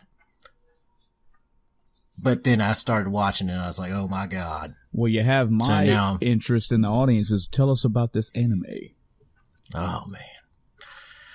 All right. Spoiler free, mind you. The only spoiler free, I will tell you that this is what jogged my memory of it is it's an anime about time travel. Oh, already interested. So it's about time travel, and you go to watch the first episode and you're completely fucking lost. And it takes you, honestly, it took me the very first time I watched it. I remember it taking me like 5 or 6 episodes to actually figure out what the fuck was going on. But once I did, I went back and watched them all over again. I was like, okay, I see what's going on now. I see what's going on. I can read between the lines. Cause I'm one of those people, like, when I beat Xenogears, I didn't understand what the fuck was going on. I immediately started over and I was like, let me figure this out with the new inputs I've got and start tying strings together. Yeah, you're gonna have to do that with this anime a couple of times to figure it out. I mean, it's not as bad, but it is definitely one of those ones where it's like, okay, because he did this changed, and that made this happen. It's all about the world lines, man. Mm-hmm. It's all about the world lines. Well, this actually goes back to that because they explain all the time travel. Except for the one they snuck in on you that they didn't explain at the very end of the first season. Mm-hmm. And I hadn't even noticed it. Had watched the anime 2 or 3 times, had not noticed it until the second season started. And then suddenly I went back and watched it one more time and I was like, wait, they never said what was going on with that and where that came from. And then it's like, oh, here we go. We're going to explain this in the second season now. Oh, man. Oh, God. And it is gut-wrenching. It is like, it starts off as kind of goofy, wacky, you know. You get to see the characters doing their things and they're all, you know, it like the main character is very, bombastic and pretentious, you know. Mm-hmm. And you watch this poor fucker get broke the fuck down into like a blubbering mess of fucking nothing. Okay. It is so, I'm trying not to spoil anything, but like everything he does to help people, just, it fucks over this one thing. So he has to go back and like unfuck all those things. And in turn, he's like, to help one person, he has to hurt another. And it just keeps happening over and over. Oh, it's good. It was so good. And this is just a continuation of that. Nice. The second season is. Oh, but it's in a different way. It's in a completely different way. So it's like, wow. Well, you definitely sold on the interest part, that's for sure. Yeah. And 2 other anime that I also didn't think were ever going to get sequels, but are both going to get sequels now. So it's just 2018 has redeemed itself from the shitty Star Wars that came out. Okay. It is like, okay, well, here's some good sequels to offset that bad one. Steins Gate got its sequel after, I want to say it's like 6 years. I want to say it was like 2012 when that thing came out. Maybe 2010. Mm-hmm. And a certain magical index / a certain scientific railgun are both also getting, 3rd seasons. I remember you talking about liking that a lot. Oh yeah, it was a fucking awesome anime. An awesome novel series. The novel series is a lot farther along than the animes were. But it was of such good quality that I was just like, okay, well, I hope they give out another one. I'm not the only person that thought this either. Like, where's season 3? Where's the rest of it? Yeah, they just let us chew on that for like 6-7 years. But this year, October, it's coming out. God, it's gonna be great. Awesome. So right now, I'm kind of slowly giving myself this IV drip of Steins Gate season 2 to hold me over until Raildex comes out in October. Nice. So, yeah, it suddenly reminded me of that when you were talking about the time travel movie. And I was like, oh, well, I'll just mention that as soon as you get me a break. Cool. So, bam, here it is. Chris, what about you? You said you had something? Yeah, I was just going to mention that I was still watching the World Cup. It's about wrapped up. There are 2 matches left, the third place match and the finals. So some pretty good games last couple weeks, and I'm kind of mixed feelings about the final, but we'll see if it ends up being a good game or not. Yeah. Well, on that note, I guess we'll run into today's topic. No surprise, you can tell by the title of the episode. We are reviewing 1993 in gaming. Kind of a slow year, I'd say, but not really. I feel like we're a year or so away from hitting the holy shit game of the year of the decade. But still a good year. Still got some good games in here. Some notable just gaming news, period. The Atari Jaguar was released this year. The 3DO, which I'd have to look it up again to see, but there apparently were 3 separate companies that combined together to make the 3DO. It was Panasonic and 2 other ones, I forget. But Atari? Maybe. I don't think so, because they had I have no idea. Yeah. And also this year, a console that I've never owned but envied those that did around me, the top-loading NES was released this year. It's a smaller, more compact NES, and you could load your games from the top. I always thought it was so cool, but still have my classic one, the old front loader. So yeah, I guess we'll roll into the games that came out in the year 1993, starting with the A's. So ActRaiser 2 came out this year, and this was met with probably, I'd have to guess, some sort of fever pitch, given the popularity and the awesomeness that was ActRaiser. An immediate letdown when you realize that the God mode of the game is completely gone. It's basically nothing but a side-scrolling action game. Now, again, if you take the game for what it is, by itself, just a side-scrolling slash-em-up, it's still good. That aspect of the game is good. But it's just so hard to do that when you see the 2 there. It's a direct sequel, and especially harder if you know that you have played the first game and it has this whole God mode that's not there at all. Yeah, it's hard to get over that disappointment. Yeah. It's got that the sequel's curse where it has to carry on the legacy of its predecessor. Yeah. It'll be interesting to do a Google or a YouTube search and see if anybody has done some homework and digging on why this decision was made, but it was made and the game was reverted to a solely side-scrolling hack-em-up style game. Also, Alien vs. Predator came out this year for the Super Nintendo, and I love this game, man. This is a unsung hero side-scrolling beat-em-up. Just as the game says, it's Aliens versus Predator. You play as the Predator, and it's side-scrolling beat-em-up. You fight fucking hordes and hordes of aliens, all different types. Boss aliens at the ends of stages. You have different power-ups you can pick up, help. I mean, it's any fucking beat 'em up, but you get to play as a Predator. And for what it was back in the Super Nintendo, it was really cool.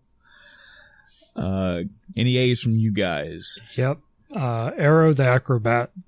Oh man, I remember seeing magazine articles. I remember for seeing this. that. Yeah, it was all over EGN. Yes. they bought EGN and put it on every other page. Yeah, and I talked about this game a little bit on our, I think it was the top 10 Sega games episode.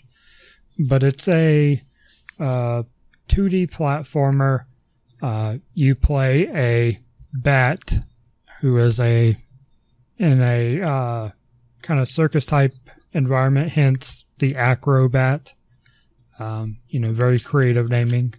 Oh, we'll get to some creative naming later. Yeah. I couldn't tell you what the real story of this was, but I remember playing this quite a bit, and it was fun. I mean, it was a real chill platformer. I'm sure there was a lot of objectives, but I would just play it and just go all around the levels, seeing what I could find and do, and didn't really, aside from the level itself, with its end goal, I wasn't too worried about that. It was just fun to play. I always wondered how good it was, and I mean, in this age, I have no excuse. I could just go boot the fucking thing up and play it, but platforming was good. Good game. Cool. Yep. I don't think I had any complaints about it. It was, like I said, a real chill game. I'd have some time to do something, and I just load it up and play until I got bored. All right, well, moving down the list, in the B's, in the same year, we got Battletoads and Double Dragon and Battletoads in Battle Maniacs. I definitely put a lot more time into Battle Maniacs, because I don't think I had access to Battletoads and Double Dragon as much as I did Battle Maniacs. Fun story, there was a local casino down here on the coast, and it had, I remember it, I think before it had an arcade. I can't remember if it had built an arcade yet at the time, but they had this room that was set up adjacent to, well, it wasn't a room, there was a huge room, and the main focus of the room was a big playroom. It had one of those fucking McDonald's like playhouse kind of things, and then in the smaller section of the room, they had a cubicle type situation where it was like 10, 15 cubicles all back to back, whatever, down a row. And they had Super Nintendos and Sega Genesis, Sega Genesis. And they had like select games for all the consoles. And they literally had a fucking egg timer. You would put your name on a list, or your parents would put your name on a list, whatever. They'd call your name, you'd sit down, they'd start the egg timer. I want to say you got 30 minutes, but that could be wrong. It could be like 10, I forget. When the timer went off, you had to stop playing, you got up, and the next people on the list got to play. Very, very cool setup that I have never seen ever again. But the only game that I got to play, given the amount of kids that were there, I only got to play one time. This was the game that I got to play for the first time ever in this fucking casino Super Nintendo setup. This game is basically Battletoads that you remember for the NES. It's just upgraded with Super Nintendo graphics, Super Nintendo music. It still has I believe everything is still there. I only made it a few levels in any time that I've ever played it, but the morphing of the frogs, like, they're morphing into different weapons and things, plays prominent in this game, like them having ram horns pop out of their head when they ram something, or having their hands turn into giant cymbals as they clash together, or their boot turning into a gigantic spiked boot or shoe when they kick somebody off the screen. All that played a big part. Fun game. And I think Battletoads and Double Dragon does the same thing. This seems like a fucking no-duh common sense pair-up. You've got two of the arguably the most popular side-scrolling beat-em-up Nintendo titles at the time get to team up in a game. I remember being interesting. I remember being fun. Just don't remember playing it too often. I definitely remember putting more time into Battle Maniacs. See, Blaster Master 2, I put this on the list. I've never played it. I put it on the game because this was a sequel I found out in my early 20s. I was like, there was a fucking sequel to Blaster Master, and it was on the Sega Genesis? What the shit? But I never played it. I've seen screenshots of it, seen video of it. It's not the same. Sophia looks very different. She's very tall as opposed to very sleek, which is a tank for those that don't know. When you get out of Sophia and you go into the dungeon type areas, they have changed to side scrolling shoot 'em ups instead of overhead shooters. That's it. I'm glad you clarified who Sophia was before you said when you get out of her. Damn. Shebang. So yeah, just looking at the game, I've never played it. I should just to tally down the differences, but it doesn't look like it captured the spirit of Blaster Master. And speaking of naming conventions, Chris, yes, we also have Bubsy in Claws Encounters of the Third Kind. Claws Encounters of the Third Kind. This is one of those games, and I think there's another one somewhere down this list that I'll get to. This is one of those games where this was getting toward the bottom of friends like, hey, I've got 30 games. Getting down to the bottom of his barrel for borrowing his games. This was one of them. I think I've said it on record already, but I don't hate this game. This game is not horrible. I just don't believe that it ever needed or deserved any kind of sequel or remake. Like, this is not there are notable B tier platformers out there. This is more closer to lower B, upper C. It's not horrible. It's just not noteworthy. And I only put it on here because I did play it and kind of put more hours than I should have because, again, I just played whatever the fuck I could back in the day. Yeah. Guys, bees, anyone's? Nah. Chippendales Rescue Rangers 2. This is still in the era where Capcom is putting out these Disney-themed games. If you played Chippendales Rescue Rangers 1 for the NES, this is a direct sequel. You get the same game. Not literally. There's new levels, new enemies, etc. But you can literally play. If you wanted a larger Chippendales experience, you could just play these two back to back because they feel the same. There's still the pickup mechanic, throw mechanic, interesting bosses, good platforming, good gameplay. It's all still there, just more of the same. Clay Fighter.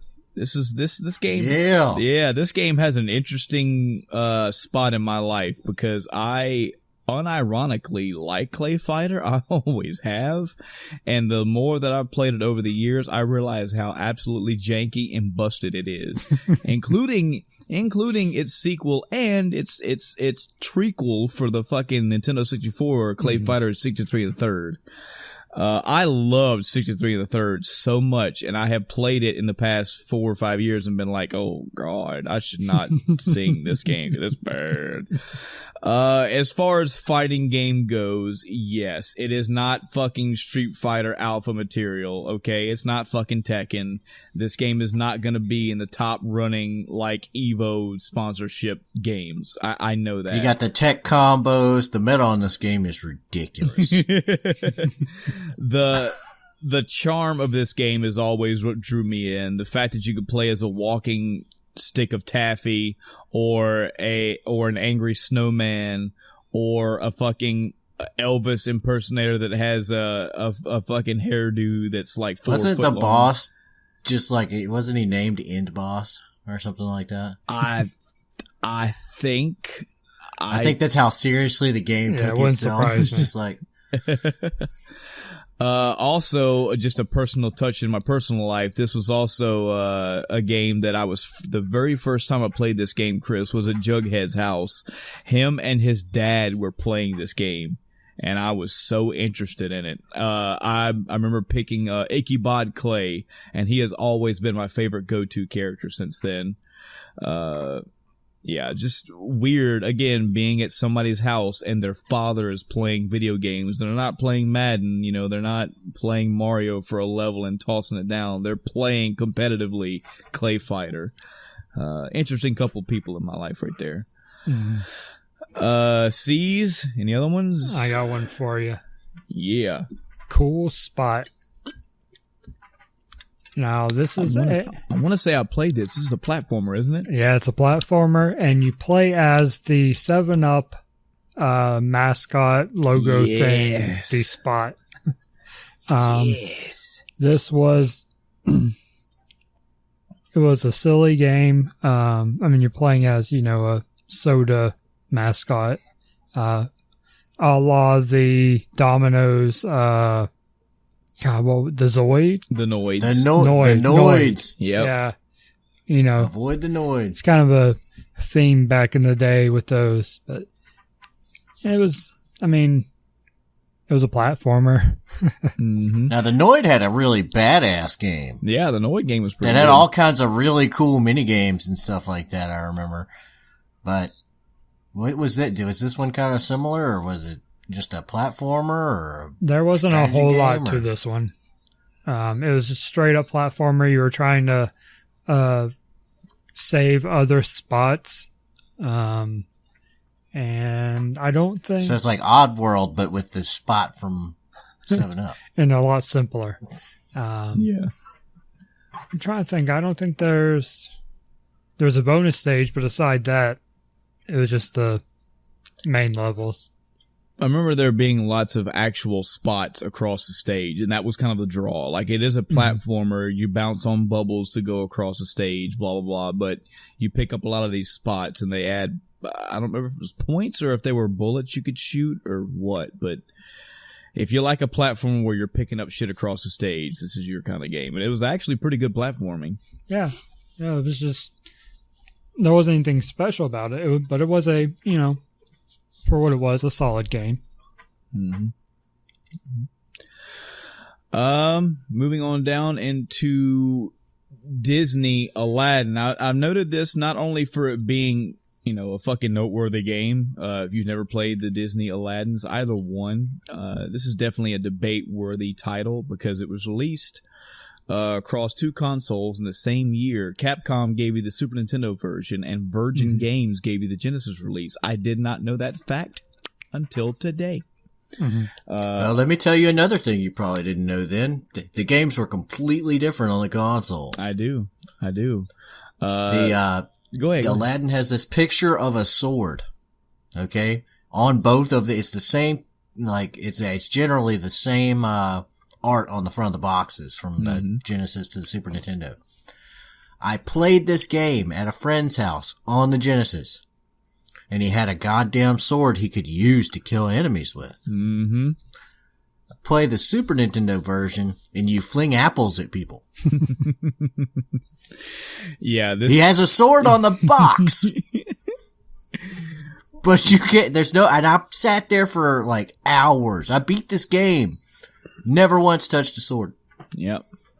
This is where the debate comes into play with this game with a lot of people is what is the better version. You take your pick. To me, it doesn't matter. It's not something it's not a hill I'm going to die on. I prefer the Super Nintendo version, mainly because that's the one that I played more.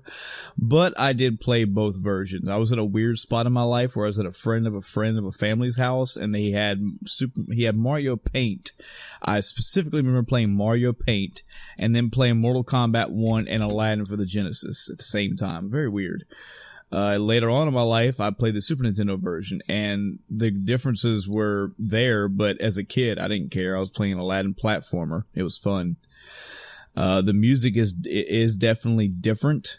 Some of the levels are different. I'm sure there's a deep analysis on the differences, but yeah, they are 2 different, almost pretty much both different games. And again, today, the realization that Capcom made one and Virgin made the other one was new to me. I thought Capcom did both of them and it was just a censorship issue, but no, it's also a dual company issue. Yeah, the Sega version is the one I believe I played, and it's funny. I actually put this on my list to talk about because I was going to mention I believe it was a childcare place at the casino that you were talking about. That's where I played Aladdin at. Mm-hmm. So, Didn't play a whole lot, but that's where my little bit of exposure to it was. Doom, the very first Doom came out this year on MS-DOS. I mean, what else more can you say about Doom, folks? We've talked that game in the hole, but yeah, first-person shooter, very, very early archaic first-person shooter. Well, I wouldn't say archaic. There have been first-person shooter before this, but this was the start of setting a standard for what shooters would develop into. If you've never went back and played any of these old ones, I can understand. Maybe you could watch a video if you don't feel like going through the hassle of finding them or downloading. I'm sure Doom is free across multiple platforms. But some things that people just don't remember or know about first-person shooters today compared to Doom. Like in Doom, you didn't look up and down. It wasn't technically aiming. You basically pointed your cursor at the enemy and they went down no matter what level they were on. Specifically remember being above enemies and just putting my gun in their direction and the bullets would go to them. Yeah. I mean, you turned left and right. I don't even think strafing was a thing. It may have been. I could be wrong there. But this is the base. This is a very, very base model. And of course, all the other controversy around it, the blood, the fucking, the demonic and Satan imagery and all that. I mean, we found a portal on Mars that led to basically hell. What do you want? It is what it is. But this is the very first one. Dr. Robotnik's Mean Bean Machine. Chris, on here. Damn. Have you played this, Chris? Oh yeah, I love this game back in the day. I'm sure there's a base type game that this is made after. There have been several games like this. It is Tetris in mind that there are pieces falling from the sky and you have to, drop them and arrange them in a certain pattern. Puyo Puyo, yeah. The general idea here is that you're trying to get 4 colors to match up the same. Kind of like Dr. Mario. Was Dr. Mario 3 colors to match up or 4? I think it was 4. No idea. Oh man, I think it was 3. Too long. It might have been. Well, I'm saying this loosely. We'll fact check that shit. But in Dr. Robotnik's Mean Bean Machine, you would have these 2 blobs connected that would fall from the sky, and you would place them on the ground below you. And the idea was to match up 4 colors to clear them.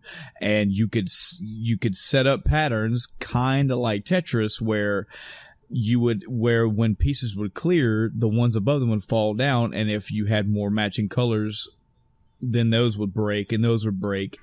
And Kirby's Avalanche is another one that just rings so true. It just exactly like this game.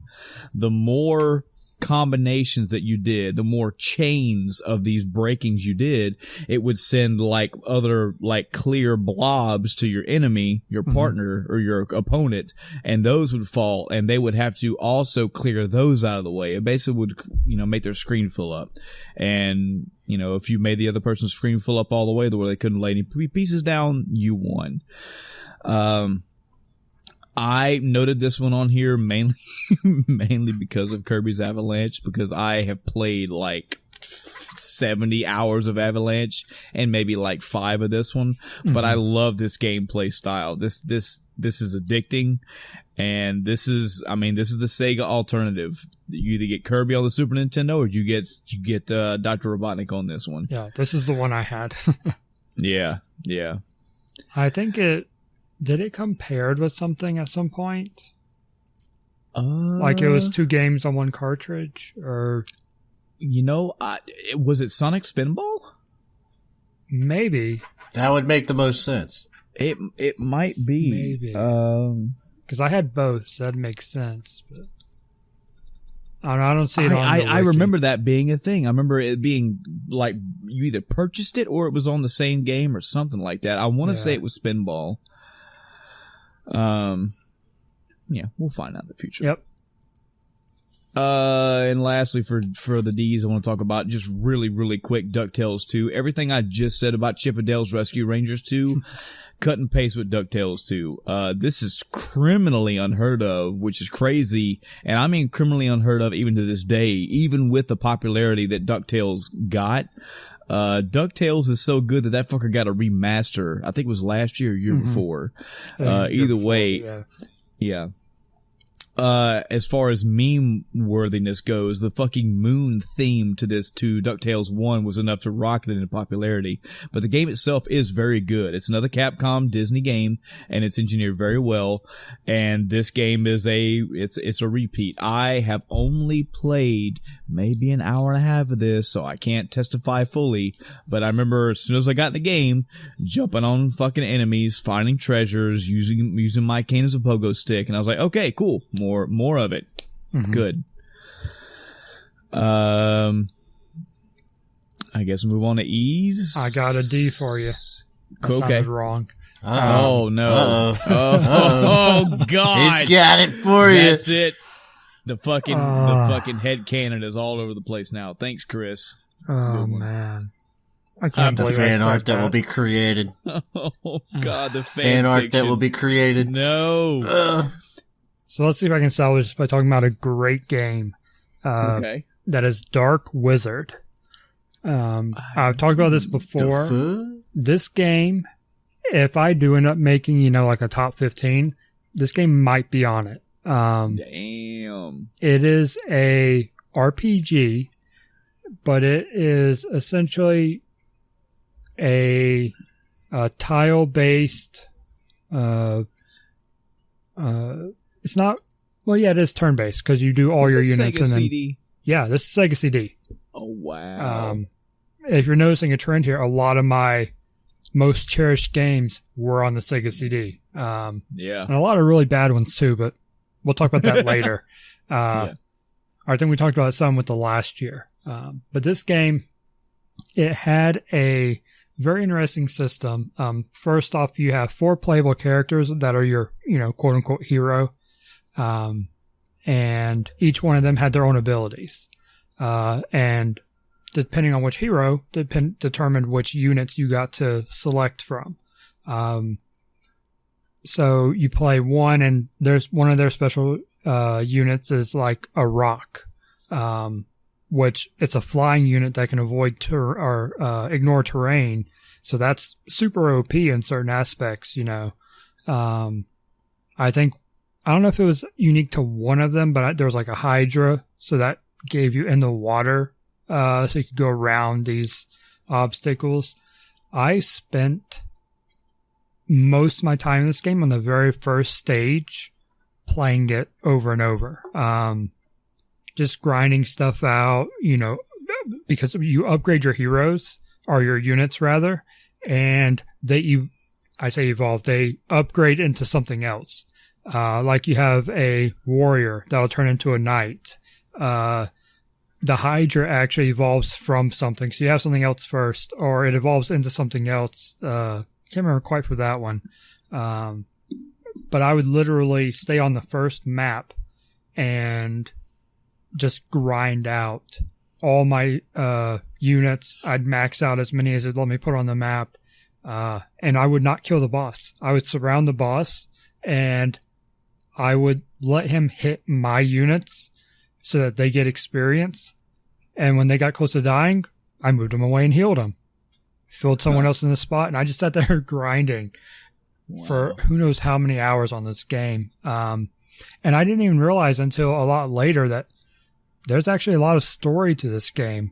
I see that, man. I'm seeing like anime pictures, cutscenes almost. I'm seeing overworld like tiles. I'm seeing like side to side combat. Man, so the side to side combat is actually something that you can disable in the options. It's cool, the first few times, but basically anytime you get into a fight, it'll actually show the 2 enemies or your unit and the enemy on the screen, and show them doing their, each taking their turn to hit in that little round of combat.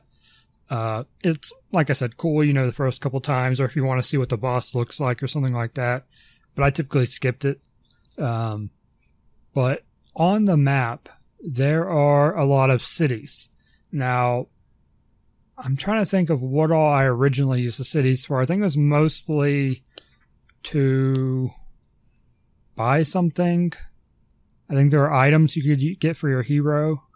I don't know if the normal units could use it. But there are a lot of story aspects you get in these cities, which I didn't do because I didn't know I could do it back then. I was very young when I played this. So it's got so much depth to it that even I didn't even know about for years. Now, I would wonder. Mm-hmm. I'm seeing a lot of interesting stuff just by looking at the screenshots and the fact that you've touted it so much. Cool. My question would be, two questions. When is the last time you played this, and do you think it would hold up today for you? I think so.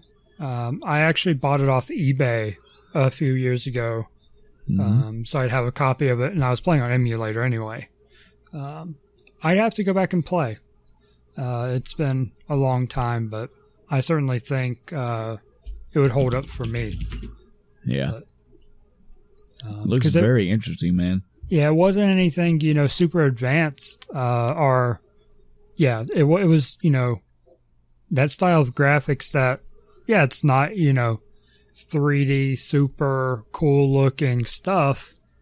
So it's, like most sprite-based stuff, it's going to still look okay. Yeah, I mean, we're still talking 1993 here, though. So, I mean, I'm not expecting, Mass Effect out of this. It looks, for the age and for what it's offering, it looks good. Yeah. Like I said, I spent most of my time on the first level. I don't think I got past the second map when I played. I think that was partially due because of the Sega CD's save issues. But mostly for me just playing the same map and grinding out levels. Very Refresh unnecessary. my memory. Yeah. How do you save games on the Sega CD? The cartridge. The cartridge itself? Okay. Yeah, you have a Sega CD memory cartridge. Looks just like a Sega game cartridge. Normal Genesis cartridge, I mean. Yeah, they were notorious for being a little bit loose and deleting everything on them or something like that. So it was a matter of, okay, is this one being read? Nope. Okay. Is this one being read? Nope. Okay. Yeah. So, but yeah, the four heroes have abilities they use on top of, their units and stuff. So one of them can heal a unit anywhere on the map. So that was really useful. Yeah, lots of fun. I love the game. Cool. Adam, any D's you want to talk about? Nope. No D's, huh? Nope, no D's for me. I feel like you're saying a statement there. Eternal Champions was the only one on the E's that I saw that I even want to mention. Yeah. Yep. Eternal Champions is a fighting game for the Sega Genesis, and it's something. I remember. I think this game had background fatalities, didn't it?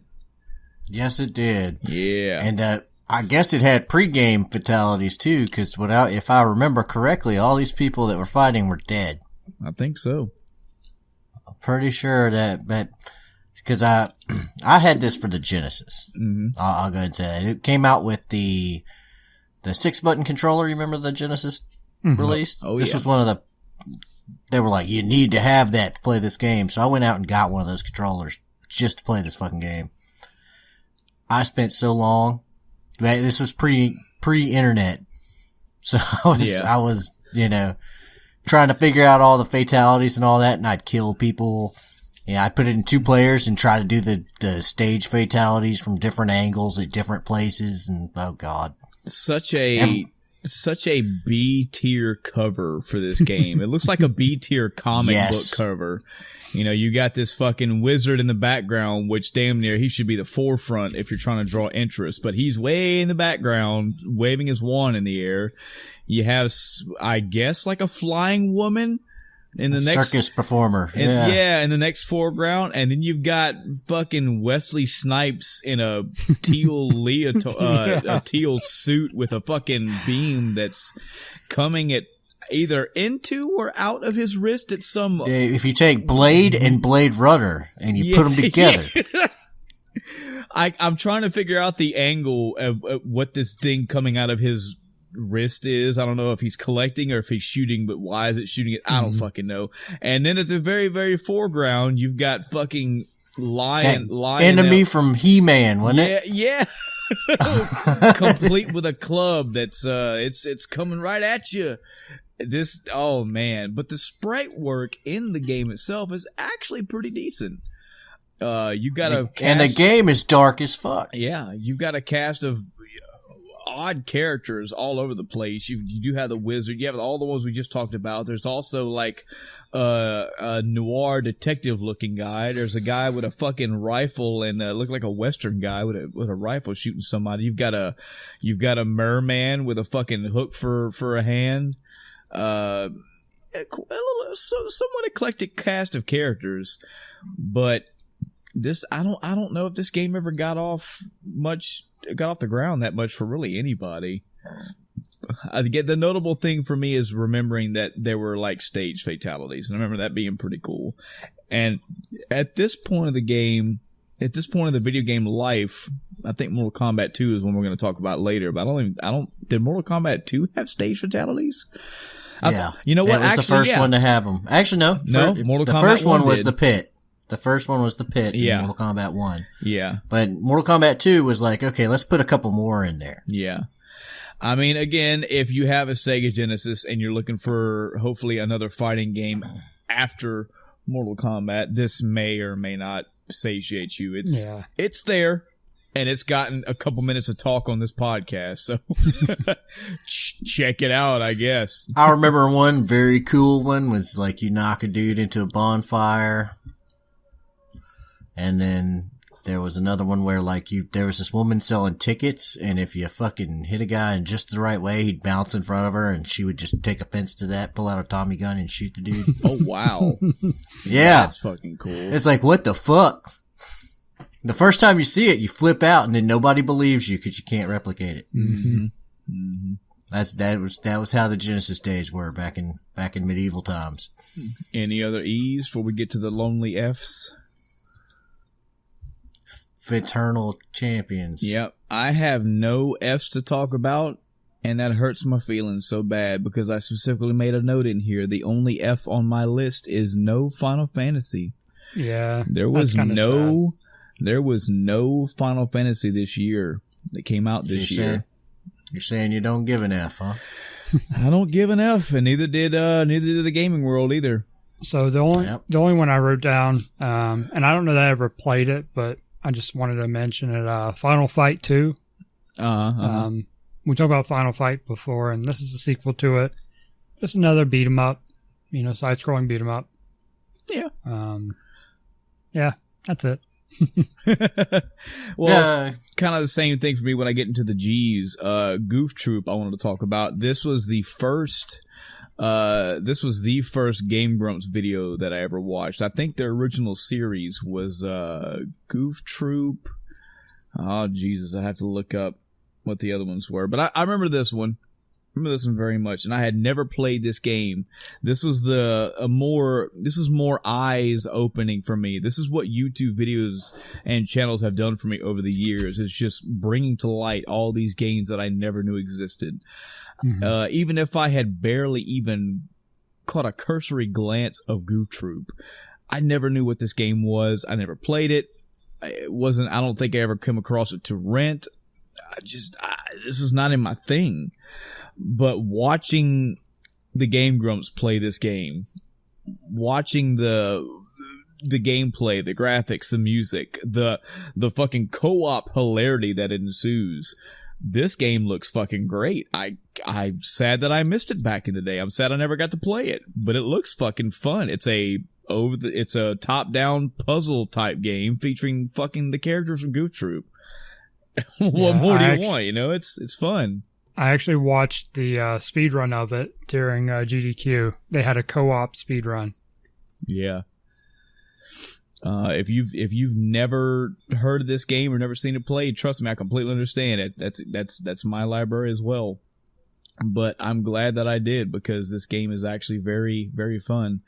And just to actually myself, the first 3 that they ever played were Kirby Superstar, The Legend of Zelda: Link to the Past, and then Mega Man 7. And then they went to Goof Troop. This was, I think Goof Troop was when I caught on to the Game Grumps. And then, yeah. That's all the G's that I have. I don't have any H's or I's either. I only have one J. This is why I mentioned to Chris earlier today, like my list. I have like 70 games to talk about or some shit, but it's not really that many, because some of these are they're just noteworthy for reasons. The J that I'm mentioning is one example of that, Jurassic Park. Yeah. I noted this because this game was released on 4 separate consoles in the same year. There was a PC Jurassic Park, a NES Jurassic Park, an SNES Jurassic Park, and a Genesis Jurassic Park. All 4 of these games have slight differences or major differences across the board. I have only played the SNES and the Genesis title, but just crazy that's the popularity that this movie was in at the time. In the same year, all 4 of those got released. Yeah, man. To me, the Genesis version was a little bit better. Yeah. Just because I like the gameplay more. I mean, the if I remember correctly, the Super Nintendo was like a 3/4 isometric kind of game, and then you'd go in a building and it'd be first person. Yeah. And I never really liked that game. I don't know. 93 was definitely the year of Jurassic Park. That's the year that game came out, and it just shows exactly how explosive that game was, or that movie was, because, But the Genesis game was the shit. Yeah, we talked about it a bit on the top Sega games. Mm-hmm. Yeah, there's nothing like hitting the fucking T-Rex in the face with a flashbang. Yeah. You're walking around, then all of a sudden it just pops out, tries to bite you. I loved playing as the raptor and jumping and doing the ledge climb. Grabbing on, using his 2 bottom feet to climb onto the ledge and then pull himself up. I always loved that. And he could bite people and hold the button down, and he'd start shaking them. Yeah. Fun fact for the audience, Jurassic Park is my number 1 favorite movie of all time. So you would think that I've played all these games and love them all, but unfortunately I haven't, and I don't. I like the 2 that I played, but I didn't play the other 2. Down to the K's, Kirby's Adventure. This is a monumental, world-shattering Kirby game, in my opinion. Up to this point, there have been other Kirby titles released, most notably the actual Kirby's Dream Land, which was the first one that started the whole thing. Again, if you want to look back in the past of what Kirby has changed and turned into, go look at the screenshots. Just type in Kirby's Dream Land Game Boy and see what the screenshots come up. That boy has changed over the years. And of course, back on the Game Boy, it was just green and gray pixels on the screen. There was no color. Kirby's pink now. This was the first time that I can recall of him going through his change into what he would become that we know today. Kirby's Adventure is a great NES title. The main draw for this title is the fact that this is the first time, again, I can recall him being able to suck enemies in and then use those abilities against other enemies. He would suck in a fire enemy, and he could turn into like a fireball that streaks across the screen. He would suck in this fucking rolling wheel on the stage, and he would turn it into a wheel that would traverse across the stage even faster. There was even a fucking UFO, which to this day is my favorite favorite Kirby transformation. But this was the start of that. You got to see Kirby in his pink form. It's still his same traditional platforming. There are a lot lot of secret hidden areas and levels and things to unlock in this game. One-on-one battles with mini bosses and bosses alike. Being able to suck in mini bosses and have their abilities. I love the fucking backbreaker ability. He has a move where he would suck in an enemy and he can grab an enemy and then do a backflip and slam them on their back. Like, so much shit involved in this game. This is an early Kirby game that I definitely 100%ed. I loved it. I can still go back and play it to this day and have a good time with it.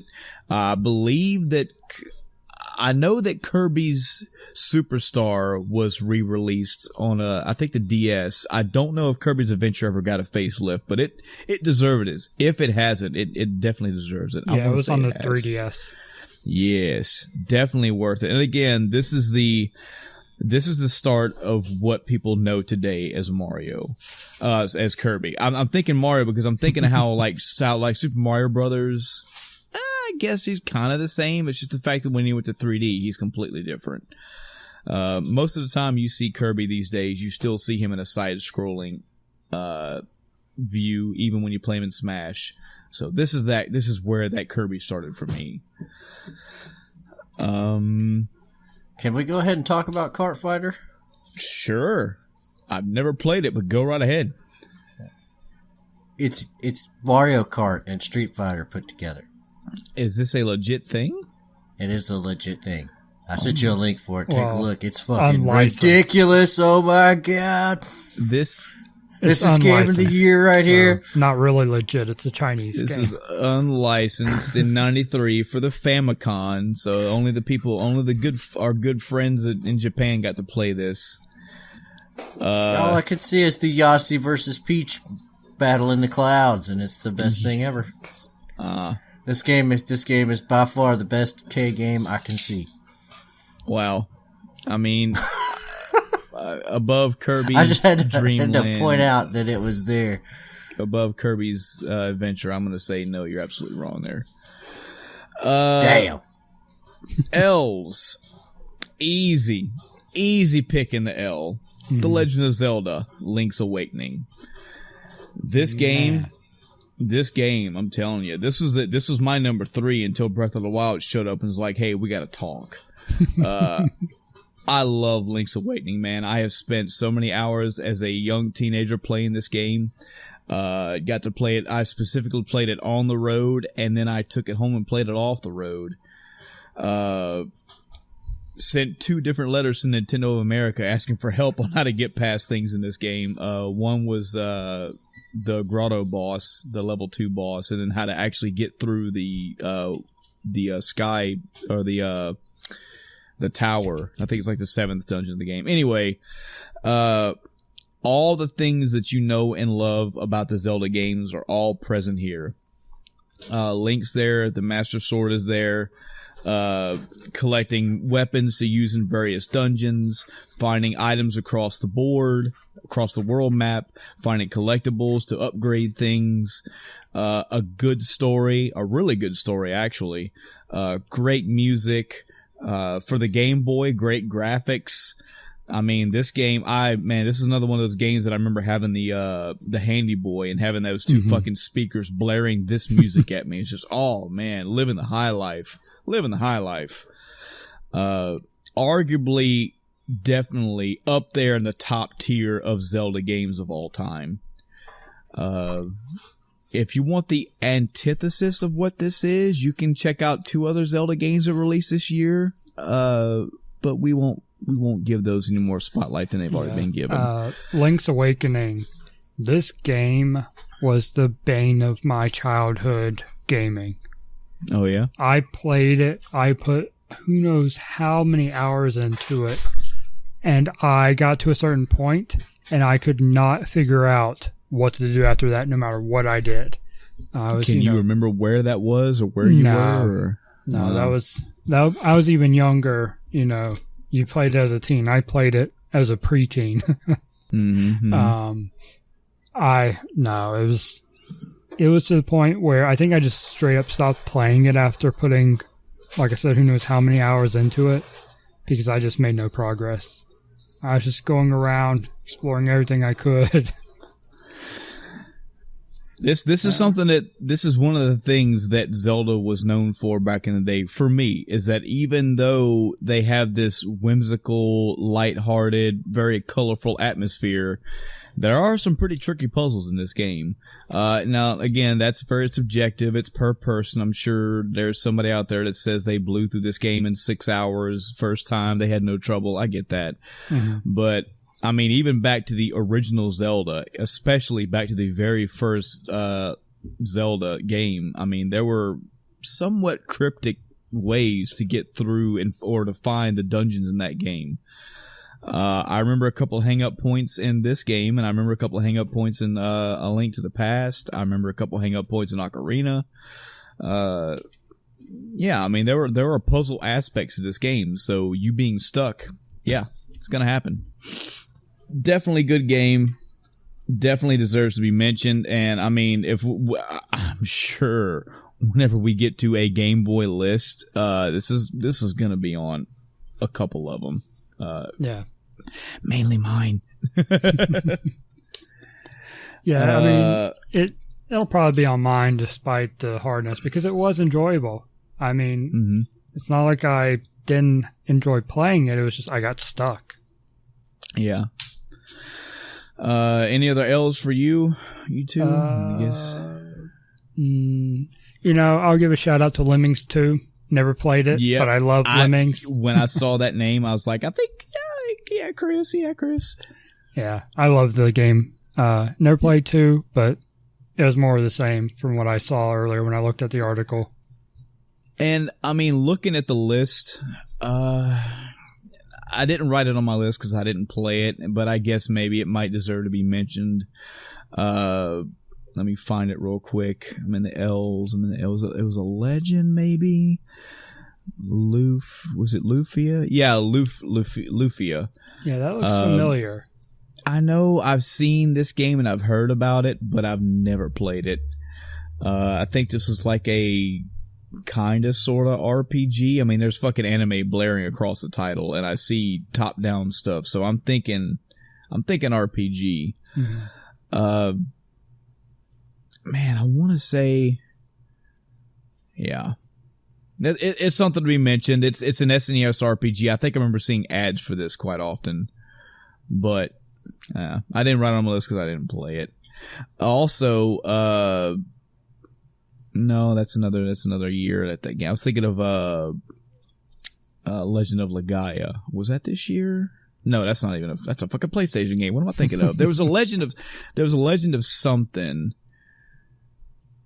Fuck it. I'm just going crazy. All right, moving on. Moving on to the M's. Okay. So earlier I mentioned let's get the shit out of the way though first. In this M's, I have to admit this on my podcast. I played Mario is Missing. This again was in that time where I was borrowing everything. I mean, I'm gonna keep writing that excuse forever because it is true. That's most of the reason why I played shitty games like that. I borrowed this game. This was latter toward the end of somebody's list, but I did borrow this game because it had Mario in it. And I knew it wasn't Super Mario World. I knew it wasn't Super Mario Brothers 3. But I borrowed it.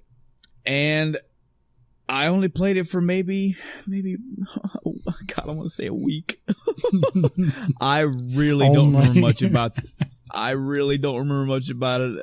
I wish I could give you like this ironic playthrough review of what it was like and all, but I remember it not being good. I remember it not being basically not any kind of Mario game I was ever familiar with. But I'm telling you, this is when I realized that gaming for me was basically crack, because here I was playing this game and I kept playing it. Because I have fucking nothing else. I borrowed everything else. And I guess in retrospect, maybe what I should have done is just borrowed somebody else's games or did what I do and just play a game through again. But I had this fucking Mario game, and for whatever reason, just to fucking play through a game, I kept playing through it. Bad. That's where I'll leave it. I mean, it's a bad game.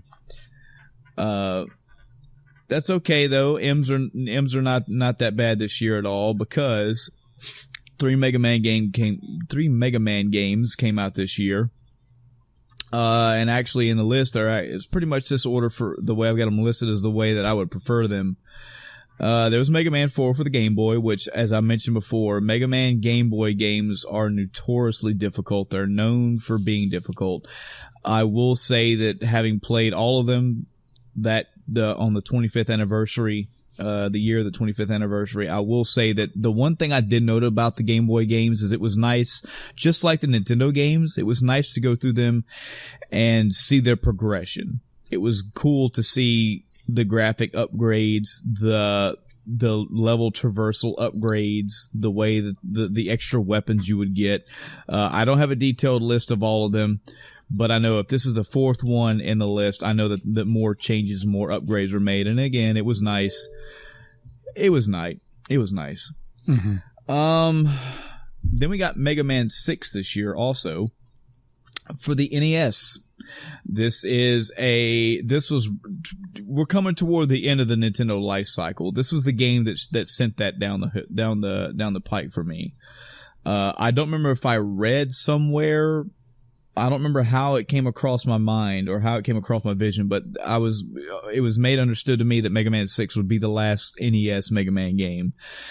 And yeah, very good Mega Man game.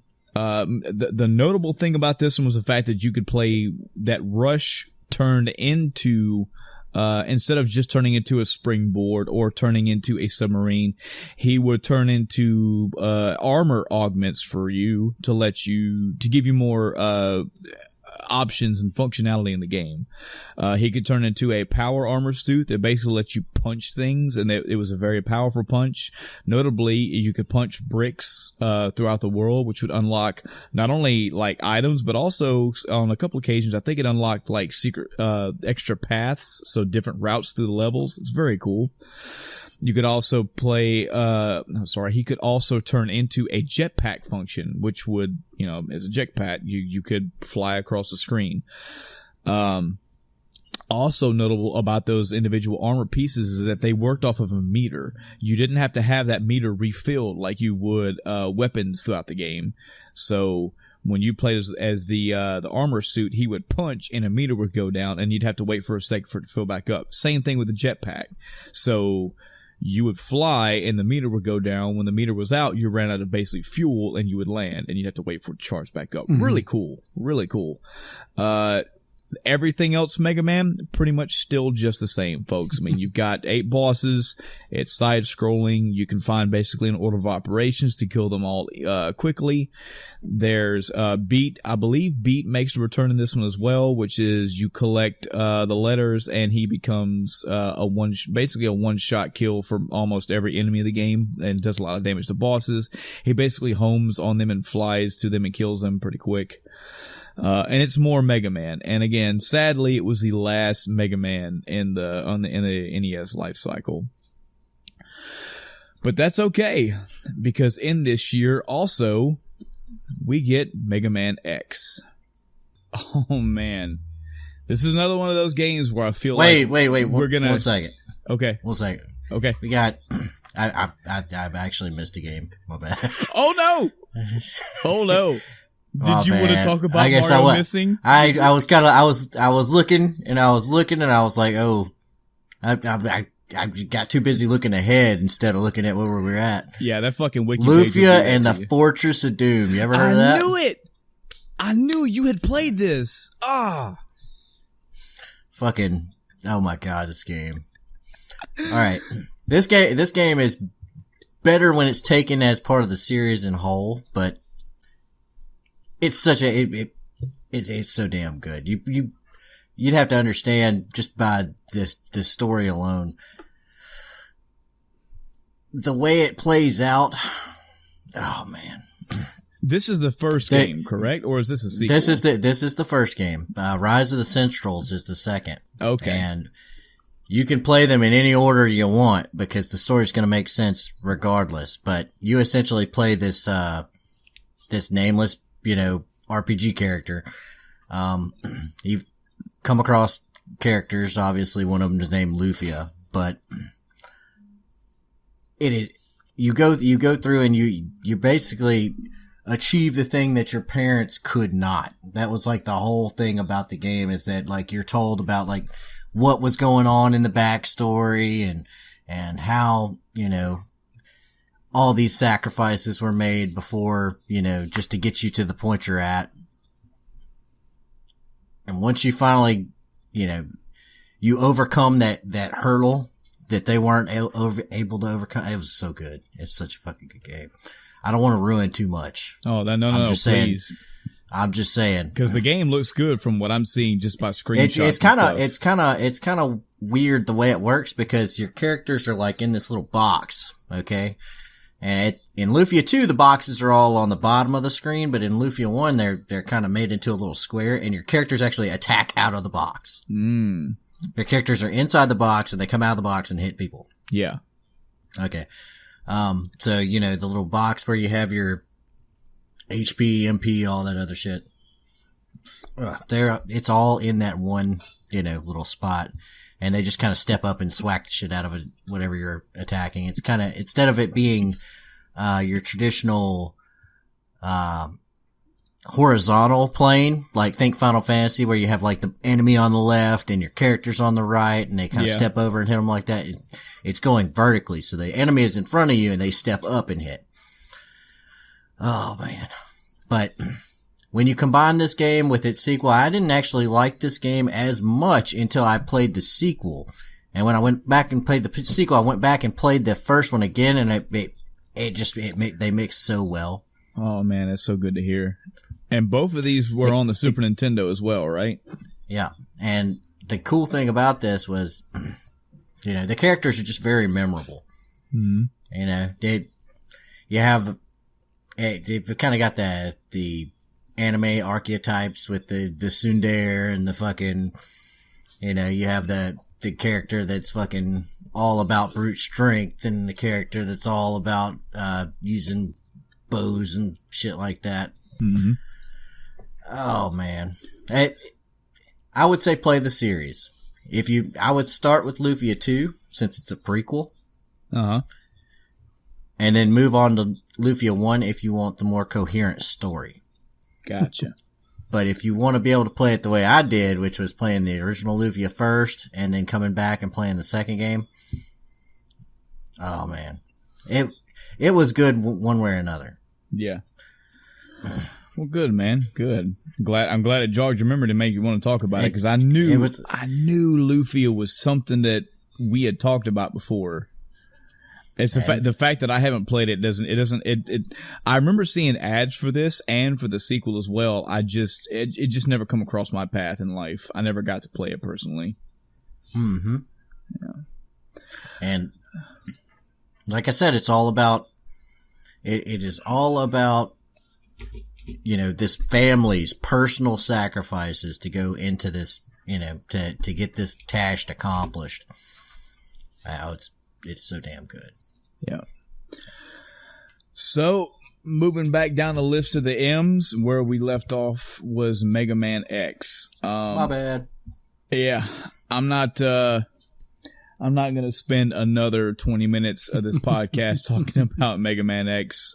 This game has been done proper justice across the board. A couple noteworthy games I would say you can go check out. There's a YouTube channel. His name, Some Call Me Johnny. He recently did a Mega Man X retrospective of the first game, and he basically geeks out almost the same exact way that Aaron Egoraptor does in his sequelitis Mega Man X video. Almost everyone has done Mega Man X. They've done full playthroughs. They've done tributes. They've done retrospectives. We've talked about on this podcast. I mean, that game is damn near liquid perfection as far as platforming, as far as the Mega Man formula. It's got everything you could possibly need. It's got bosses with equal weaknesses. It's got upgrades to Mega Man X himself via armors. It has the ability to you can charge your Buster Shot, but you can also charge weapons up if you have that upgrade. It actually has plot in it and good plot. It's not the first game. It's not the first Mega Man game to have plot, but it definitely has deeper, more involved plot. It's got great fucking soundtrack, adequate and justifiable difficulty. I mean, this game is so good. This game is so good. Has lots of polish, a lot of flair. Still holds up to this day. Has lots of sequels down the road, no doubt. But this is the first, and it's, oh man, Mega Man X is so good. So many cherished memories, but especially in my life for being a fucking hardcore Mega Man fan. But in anybody that ever got their hands on this game so early in the SNES life cycle too. Mortal Kombat 2 also came out this year, folks. Yep. More characters to the roster. Little upgrade of the graphics as well. You get more fatalities, more combat, more Mortal Kombat. I mean, I remember the notable thing about this when I first saw it, the first person I picked was Baraka because he had fucking blades in his arms. I thought that was the coolest shit in the world. Mm-hmm. Yeah, But go ahead. My big memory for this game is we went and bought, I think we got it at the pawn shop too, because that's how I got a lot of my, games back in the day. Took it home.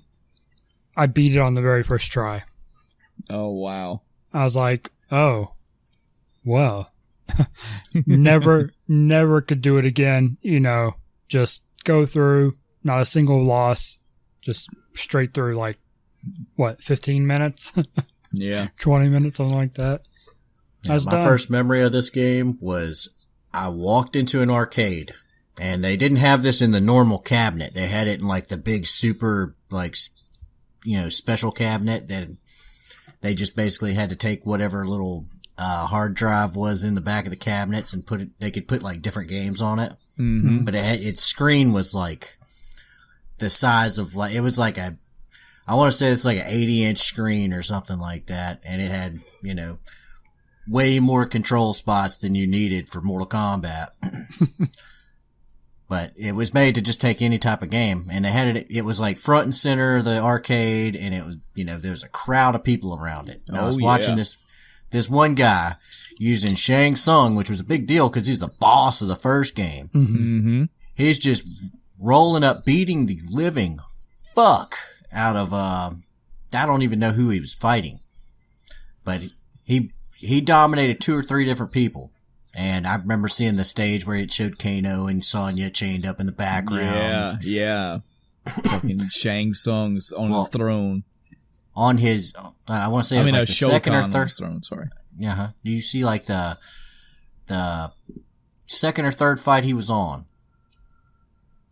He went to do his fatality. And he turned into the new Goro, which was Kitaro. You son of a bitch. You stole my moment. Yes. Yep. He turned into that and he punched that son of a bitch in half. And I was like, dude, how the fuck did you do that? Yes. And he immediately told me, it was the first thing I found out about this new Mortal Kombat was how to do that fatality. Okay, the reason why, for me, that was such an important moment is because this was before the internet age for me.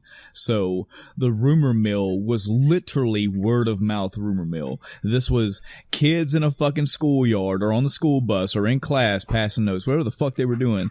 Hey, the new Mortal Kombat game's out. Did you hear that Shang Tsung, who we know can morph into people, he can morph into Kentaro? And it's no fucking way. Well, yeah, if you do this and have this specific thing, and then in the second round you have to hold the low kick button for 30 seconds or some bullshit, and it's this all sounds so made up. And me being at a friend's house and watching somebody pull this shit off on their Sega Genesis in real time in front of my face blew my little fucking mind. I was like, wow, the possibilities for games are endless. Oh man. Good shit with this game, man.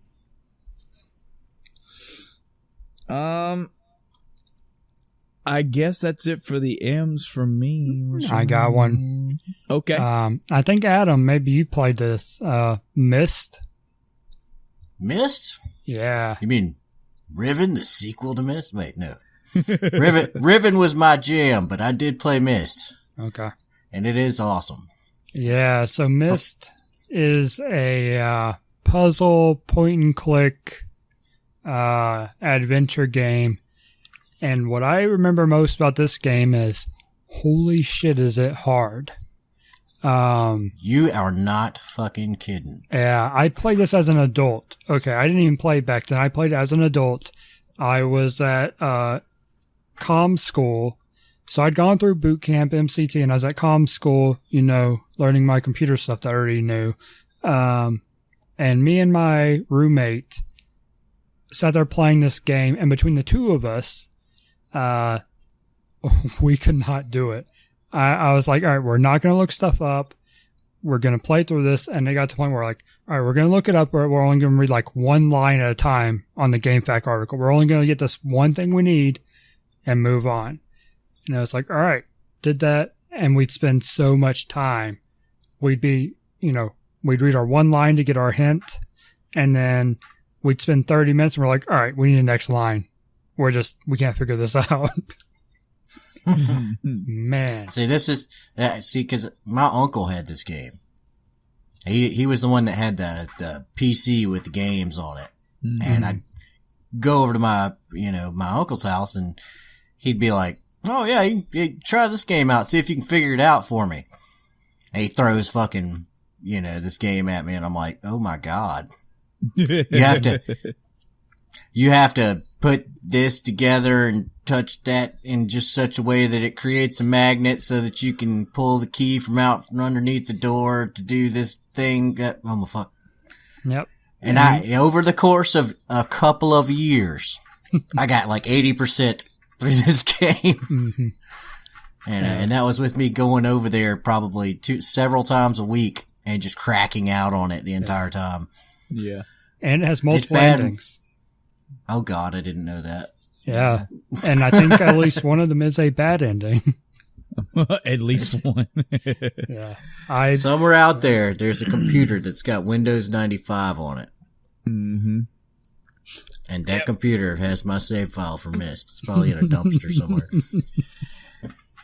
Gentlemen, I want to welcome you to NBA Jam. That's my end pick for this year. Again, still not a sports guy. Hold on. I'm sorry. You missed Mutant League Football. Oh, I'm okay. My bad. I should have asked. Nope, never. Mutant League Football. Nobody's played this? I've seen it played, seen playthroughs, but I've never played it myself. They even came out with the cartoon for it. Oh yeah, they did. And the cool thing about this was it was like college football teams, but they were all like changed. So instead of being like the Screaming Eagles, it's the Screaming Evils. And like they had like different little races of monsters. So like you had the lizard people and like the orcs and the fucking skeletons and shit like that. And you'd run around and you could like cheat. There were like little cheat plays you could do that would like kill like their quarterback, stuff like that. Yeah. And people would die, and then they would come up with the screenshots for this. Yeah, they would come up with a little thing that said that this character had died, and they were gone forever. Yeah, so you'd lose them for the season. They were done because they got 8. I see that there were different terrains you could play the football on as well. The football. Yep. There was like a desert-looking level. You could play the football. Quit laughing at me, Chris. You too, Adam. Fuck both of you. Damn. I think it looks like this game got a remake. I'm seeing like a mix as I'm looking at the screenshots. I'm seeing like mix between like the 16 Genesis version and like what looks like fucking realistic like 2018 Madden shit. Maybe it got a remake. I see this logo that looks like it's a remake style logo. PSP in 2006. It might be that one. It might be that. Yeah, that. I know they had like a hockey game. Yeah, now I'm seeing it. Mutant Football League is one I'm seeing. There's a gameplay trailer from 2017. Huh. I mean, I definitely would. It's sure because it has a formula that's interesting. Okay, yeah, so. Mutant Football League. Yeah, Mutant Football League is a spiritual successor by the original creator and lead designer. Nice. Nice. Cool. Yeah. Oh, yeah. There was like mines and stuff on the football field. Yeah. Yeah. I never played it, but I remember Like you could bribe the seeing this ref. stuff. I remember now. Now I'm looking at it. There was a whole lot of cool stuff you could do. Yeah. But anywho, this game was fun as fuck. I Yeah. recommend it. Yeah, I recommend it today. It's probably still good. I like the theming of it. Football, but with very cute fucking monster shit laid over the top. Good stuff. Yeah, so NBA Jam, that's the only N that I have listed. Again, just like I said with Mutant League, with me still not being a sports watcher or player, this game was fun just because of the extreme the extremities of this game was what made it good for me. The ability to get a football to get the god damn it. Get the foosball. The ability to get the basketball thrown to you and you basically do a fucking slam, the potential to do a slam dunk all the way from the other side of the court is pretty fucking cool. Shatter the backboard. Yeah, shattering the backboard. He's on fire, actually being on fire and having flames across your feet as you speed up across the board. Putting in the thing and getting Jordan unlocked. Yeah, putting in all the codes and getting all the characters that as the succession of NBA jams that came out that would have more and more wacky, crazy characters brought into it. Fucking Bill Clinton comes to mind, like you could play as Bill Clinton. The fact that this is a basketball game that didn't take itself too seriously and added the addition of like power-ups and whatnot, really cool, man. Really cool. I had a lot of fun playing NBA Jam and Tournament Edition. I think NBA Showdown was one I remember playing for the N64.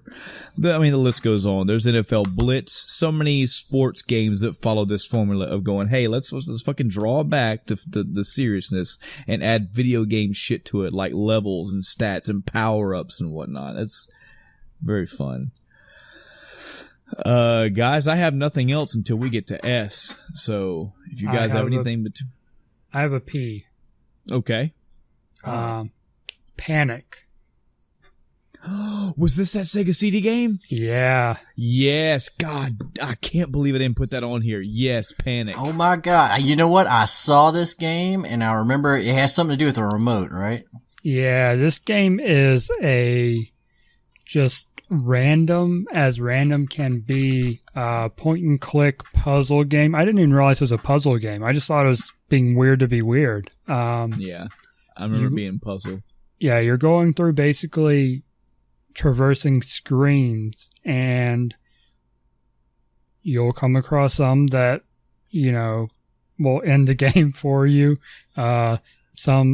There's just a variety of effects. I know as a child, a young me playing this game, one of my favorite ones was on the screen. You have like this, you see kind of like off in the horizon, and you press the button and a butt comes up and then a nuclear cloud, is farted out of the butt. And it's like, really? But it was so fun. It was hilarious back then. I remember us playing this game, Chris. Oh, yeah. I remember going through the rooms. If I can equate this to anybody that's curious, think WarioWare, but more there's stuff on the screen you have to figure out what to do. Think WarioWare, but more point clicky. It's like 90s Edge. Yeah, there's gonna be you're gonna go into you're gonna come across a screen that you have to figure out the puzzle for to go to the next screen. The next screen's gonna be random, and you have to interact with something on the screen somehow. You got to do something. There may have been a time limit. I don't remember, but that's the general idea. Clear the rooms. It's clear the rooms. The game. I was reading the wiki page, and GamePro gave it less than a 1.0. Oh god! Damn. It says it's one of only 12 games in GamePro history to earn a score of 1.0 or lower. Come on, GamePro. Let me tell you, GamePro, this game was not bad. Okay, wasn't even horrible. And to tell you that it wasn't wrong, apparently it was re-released for the PlayStation 2 in 2002. Yeah, man, I had no idea. Damn. This game was, this is a nonsensical, somewhat fun, get some people around, let's try these rooms and see what the rooms have to offer. That's it. But bad? No. Mm-hmm. So random. Anything else between N's and S's for you, Adam? Anything you see? Let's take a look at the S's. Oh. Yeah, I've actually got two. I mean, there's other a bunch games. in the S's, but we got NOPQ. If you see anything in there, I did not. I got Good two call on R's Pen- for you. Okay, good call on Panic. Go too, for man. First one is Ridge Racer. Oh man, Ridge Racer. I'm showing how like I don't. Man, it's bad. I Wait, should have put wait. that. Ridge Racer came out in 93? Wow. Apparently in the arcade. It didn't come to PlayStation until 95. See, Yeah. I had no idea. And to be fair, I didn't play it in the arcade. I played it on PlayStation. It's a racing game, as the name implies. Boy. Race on a ridge. Yeah, I'm trying to think, did this one really have anything that stood out for? I think it was just another racing game. I think the cars that you could unlock were the most notable thing to me. Like unlocking that fucking black car that had like super max speed and awesome turning and all that. It's really the only thing I remember other than just fucking arcade racing. And the fact that this was like a 93, a early 90s game that had, pretty good car looks, visuals for the time. Mm-hmm. That's about it. All right. Now, you guys can't tell me that neither of you ever played RoboCop versus the Terminator. I played it, but it was not anything I can remember. I remember the theming, and that is it. I remember it was like a platformer. Yep. I did. Yes. I did It was play this. utterly forgettable to me. Probably about 20 minutes and said, nah, I'm good. All right, that's about what I expected. I also played Riddick Bowe Boxing, but I couldn't tell you much about that either. What? Yeah. Exactly. You played Mario's Missing. What? Having played it doesn't mean I have anything to say. Yeah. Like, I played that game, Chris, but sure, it was there. Yeah. I can't even tell you why it was bad or if it was horrible. I just remember playing it and being like, meh, and moving on. You got to remember, man, I've been burned by the Terminator 2 NES game, so I see Terminator title and I go, I don't know about that. I did play Rock and Roll Racing. Oh yeah, yeah, it was pretty good from what I can remember it being pretty good, and that I wanted to play more, but a friend took the cartridge and then later moved. yeah. So And I wanted to. I wanted to mention Rocket Knight Adventures as well. I have yet to play that, but I remember hearing really good things about that game. It has a lot of varying. It's a platformer. It's got a lot of varying worlds, and it has the fact that he has a rocket on his back and he uses that to traverse, get more height to his jumps and stuff like that. I've yet to play it. It is on my it's up there on the top of my need to get to list. Because we all know I love platformers. I think this one it's had a sequel. I think it's also had a remake as well. So, yeah, Rocket Knight, I will get to you someday. I think the S is the category that I have the most titles for on my list. Right off the bat, Samurai Showdown. Notably, the arcade, Neo Geo, and Neo Geo CD release. All the other releases came out 94 plus. But this was the first time you got to see Samurai Showdown in action. Very, very good arcade fighting game. Secret of Mana for this year as well. Yeah. Yes, great fucking Super Nintendo RPG. Has gotten a remaster that I was going to pick up on the Steam sale, but I've heard kind of things about it, and I think the Steam sale had it at like $15, and I said, I'll wait. Because I don't want that to be a bad game. Maybe it won't be. It could be the people that didn't like it. The Super Nintendo didn't like the remake either. But Secret of Mana, we've discussed on our top Super Nintendo games list as well. Love this game. It's an RPG, yes, but it's a action RPG. Your characters are sprites literally on the screen, and so are enemies, and you don't run into them and get to a different battle screen. You fight them on the screen with your weapon. The weapon you can upgrade over time. You can find magic and use that as well. very good music. Has some Mode 7 graphics with the map, but you don't really see that till way later. It was multiplayer. It's multiplayer RPG, multiplayer action RPG. Hello, awesome. Yeah. Good story, all around solid RPG installment on the Super Nintendo. Chris, if I remember right, you said you didn't really care for this.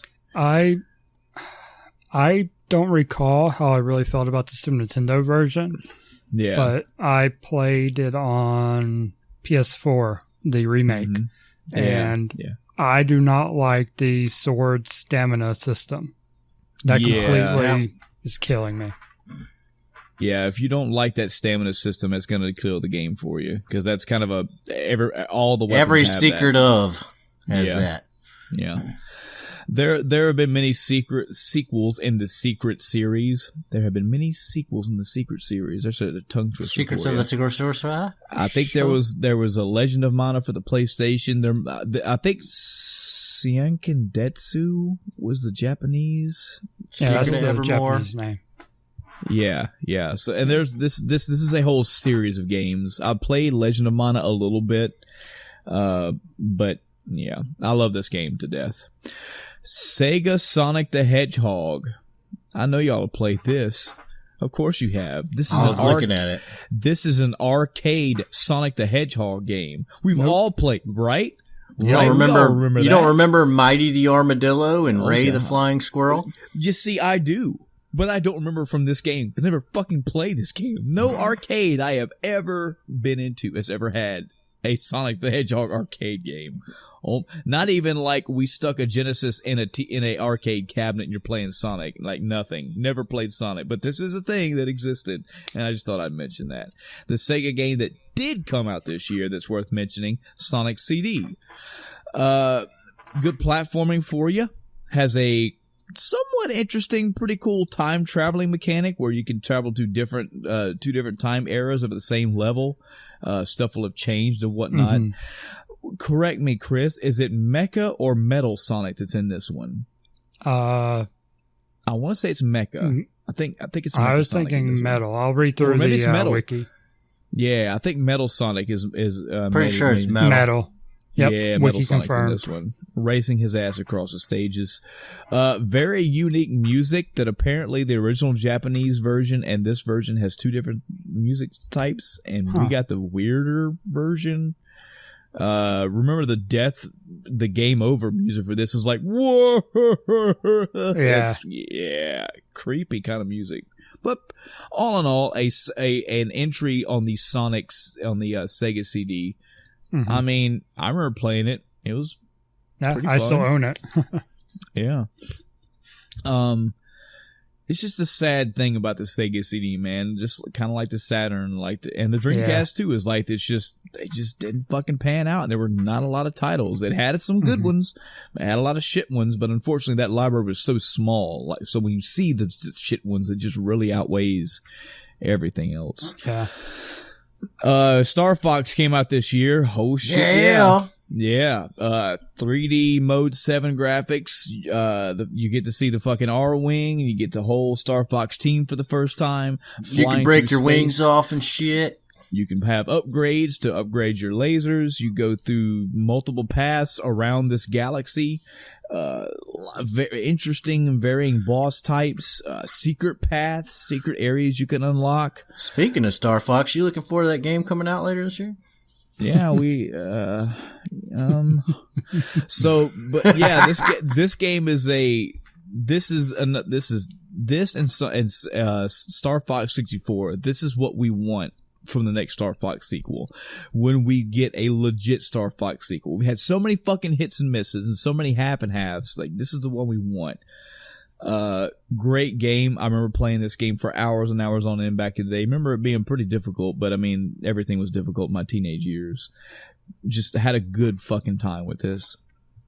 Street Fighter 2 The World Warrior and Street Fighter 2 Turbo Hyper Fighting came out this year. Well, those are the same ones as previous year. Yep, certainly are. Super Street Fighter 2 also. We also got Super Mario All-Stars this year. Another fun game to my collection. I borrowed this game way longer than I should have, but Awesome. You got Mario 1, Mario 2, Mario 3, and the Japanese Mario 2, what we would call the Lost Levels. All in one bundle. And if I'm not mistaken, there were also versions of this game where you got Super Mario World as well. So you could potentially have 5 titles in one game. The great thing about this is may not have been the first. I really don't know. I've never done research on it. But the fact that this is basically what remastering was like back in the day. You had a NES game like Super Mario Brothers. It got ported to the Super Nintendo with Super Nintendo graphics. Awesome. Upgraded graphics for all 3 titles. Great way to do justice to these games. And then throwing in basically an unknown game to us. I think this started to unravel the scheme of, hey, we realized we gave you Mario 2. That's not exactly Mario 2. Here's the real Mario 2. Shed some light on all that mystery back in the day. I think they should have put Doki Doki Panic back on there. Yeah, if you're going to just blatantly rip that game off, put it in there. Great game. I love having all these games all in one bundle, and I like the justice it's Nintendo doing Nintendo justice. Come on, it's great. Upgraded graphics for all 3. Good fun game. Any other S's for you gentlemen? Yeah, how are you going to talk about Sonic and not talk about Sonic Spinball?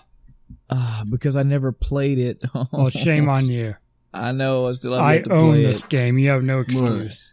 More like Sonic Spitball. Wait. No.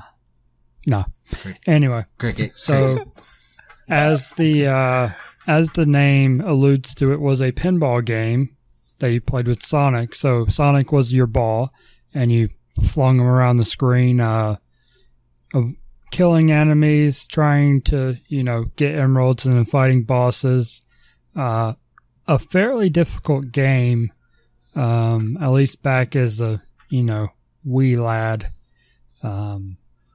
It only has actually 4 levels, but that's a bit misleading with all the stuff you have to do in them to get the emeralds.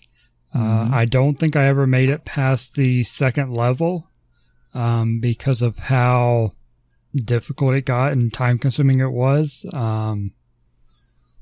Yeah, good game. And for what I'm seeing, no, I still don't want to say that for a fact because I'm really trying to look up whether this game was packaged. It was either packaged or you can buy it in a bundle deal. It was something about this game. I remember there being a ROM where both these games were on the same fucking ROM. So it has to be that these games came at some point bundled in the same cart. That's gonna bug me. More to come in the future. Any other S's from you gentlemen? I could mention SimCity, but I think I'm going to wait till it was actually released on PlayStation. Yeah. Teenage Mutant Ninja Turtles Tournament Fighters. 6 words, holy fuck, and a lot of fucking syllables. But man, again, not being a hardcore fighter, just loving everything Ninja Turtles, this was fucking, I love this game. Put about as many hours into this as I did to Killer Instinct, and that should tell somebody something, because that's pretty much my favorite fighting game of all time. All the turtles are there, a lot of the iconic Ninja Turtles characters are there, even some new characters. They're all done pretty good justice. They all have their own move sets, special moves. There's all the typical fanfare of a fighting game there. I mean, there's bosses, there's hidden characters, etc., etc. Played this game for so many hours just because I got to play as the Turtles. And I love their voiceovers for all their effects. I feel bad now about not talking about Sonic Spinball because I haven't played it, but I knew about Sonic Spinball. I know about Tiny Toon Adventures Buster Bust Loose because I saw a Nintendo Power that basically had like a level or two entirely laid out in like a playthrough, a player's guide almost. And I've constantly wanted to go back and play this game because the colors and the fact that I like Tiny Toon Adventures. I've just never got to play it. I heard it's really good. It's got a speed meter mechanic, so you can run across the screen, or you can use this meter to really dash across the screen until the meter runs out. It's supposed to have somewhat puzzle sections that's going to incorporate that. I have yet to play it, but I want to. Another game up there on my must-play list. Any T's, UVs, anything else on the last list? Because all I got's a V, and I'm done. Yeah, wasn't a whole lot that came out this year. Like That some good piqued my interest. I should say it definitely had some hits. You know, It with did. Mega Man, It had one or two highlights. Star Fox, Mega Man X, Secret of Mana. Secret of Mana. The fact of no Final Fantasy really bummed me out. I think that was the start of just running me down the hill of, oh man. Yeah, so for the T's, the only other one I had was Toe Jam and Earl and Panic on Funkatron. Yeah, my wife loved that game. Yeah, I played as a weird game. I'd like to go back and play it now that I'm, smarter than I was back then and actually understand what's going on. I did want to throw out a little shout out to Virtua Fighter. That was my V. That's the one that I put in my list. That was the coolest freaking game when it came out. You were playing this. Did y'all play it in the arcade? Yeah. Yep. This is the first time I ever played this game was in the arcade. Ring out. Seeing the graphics, seeing the 3D stuff. And again, you really have to take your mind out of today and put it back in 1993. Me seeing this game in the arcade, I was like, the future's coming. The future of video games. This is right here. Look at this. Look at the 3D. It looks so cool. Can't wait. Sonic 06 is going to be great. Yeah, I played it on Saturn. Nice. Did you have a Saturn, Chris, or did you borrow it? Or I did not. Funny enough, the Saturn is the only console I am missing from Nintendo up to current gen. Wow. Whoa. So I'll eventually get one off eBay. No, I played Andy's. Yeah. But yeah, Virtua Fighter, I played it in an arcade. Very cool, very noteworthy. It's sad that franchise, I feel like that the entire Virtua Fighter franchise has like a bit of a cult / underground following. But I mean, it got lost to the times, man. I'm sure there's lots of Virtua Fighters out there. I remember 5 being the last one that I think I actually bought 5. It was on the PlayStation 2. But that game just got washed out by the Mortal Kombats and the Street Fighters and the Killer Instincts and the Soul Caliburs and the Tekkens. Dead or Alive. 5 was on PS3. Yeah. But if you want to go play them, there's apparently 2 mobile games, one from 2011, one from 2014. A mobile fighting game, you say, huh? Yeah, I don't know. Virtua Fighter Cool Champ and Virtua Fighter Fever Combo. Yeah, no thank you. Hardcore names. And yeah, Virtua Fighter 4 was the PS2 version. That was the one that I played. Gotcha. I think that one, it had like a training mode kind of in the game. That was a big selling point for me, and it would like take you all the way up the ranks and teach you, which so many games do now today. But sorry, Virtua Fighter. You do get mad respect for being such an early PlayStation. Early Polygon style fighting game. But man, these powerhouses just came out and dominated. I remember that being a 32X game. Yeah. Yep. In 32X. I actually had a friend with a 32X, and that was the only game he had for it. Yeah. Poor 32X. So there you have it, folks. That is our look back on the year of 1993. And man, I feel so bad. I feel like I want to cut this and put it somewhere at the beginning of the episode, but we didn't even mention early on a very important thing about today's episode. This is the 50th numbered episode. This is the 50th episode of the End of Time cast. 50 episodes. Wow. Can't believe we didn't even mention that like early at the beginning. I feel so bad, but It's been like 20 at most. Well, Well, Yeah. Someone was asleep for the other one. yeah, that's what it was. Tops 20, 21. Yeah. Yeah, so thank you definitely to any and every individual audience member out there that's stuck with us, actually subscribed and listened to the episodes. If you're catching up, cool, that's good too. I mean, technically we really have 52-ish. We got a lot of content out there for you, and we still have so many more episodes planned. We're definitely going to keep this train running, but it's 50 episodes. I mean, if you do the math, and I know this is going to be way off because we've had some mostly 4. We've even had a 5-hour episode almost. But I mean, if you do the math, you're looking at over 150 hours of content. I mean, that's kind of. I want to say we are basically one Zelda game at this point. Yeah. This is closer to more like 160 or 170 at this point. But yeah, a lot of content out there, a lot of episodes, a lot of variety. And again, we have way more to come. So thank you for sticking around, listening to all these episodes and all this content. As far as today's episode, what memories do you have in the year of 1993? Like, where were you in that time? Where did you, were you a teenager? Do you have like teenage memories? Were you a kid? Were you just starting out in the gaming world? Are you an older person? And like, this is like, nah, man, Atari was my teenage years. Come on, man. Like, where were you in 1993? I was and all 6. These, yeah, I was, Damn. yeah.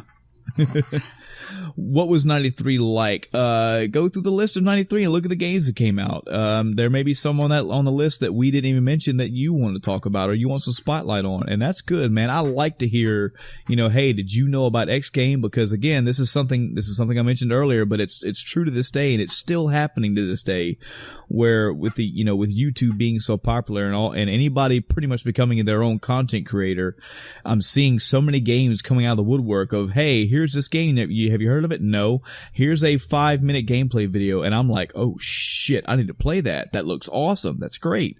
You might have a game like that, or 2, or several. Who knows? 93 might be your banner year for gaming. Any game that we talked about this episode, any game that you want to talk about from 93, anything 1993 in period you want to talk about, we'd love to hear about it. Any game we've talked about in this episode, just period. We'd love to hear any and all feedback from you, wonderful audience. There's many ways to get a hold of us. You can find us on Facebook. Just search for End of Timecast. Should take you to our page, which we have links for all our episodes, yada, yada, yada. It might be how you found this episode right here. We have an email at endoftimecast@gmail.com. That's endoftimecast@gmail.com. No funny numbers in there. Just spell it as you heard it. We still have a Twitter page. You can tweet us any way you want to get a hold of us. We'd love to hear feedback from you. Yeah, and that's going to do it for the 50th episode of the End of Timecast. And until next time, I'm Michael. I'm Chris. And I'm Adam. Good night, everybody. Bitches.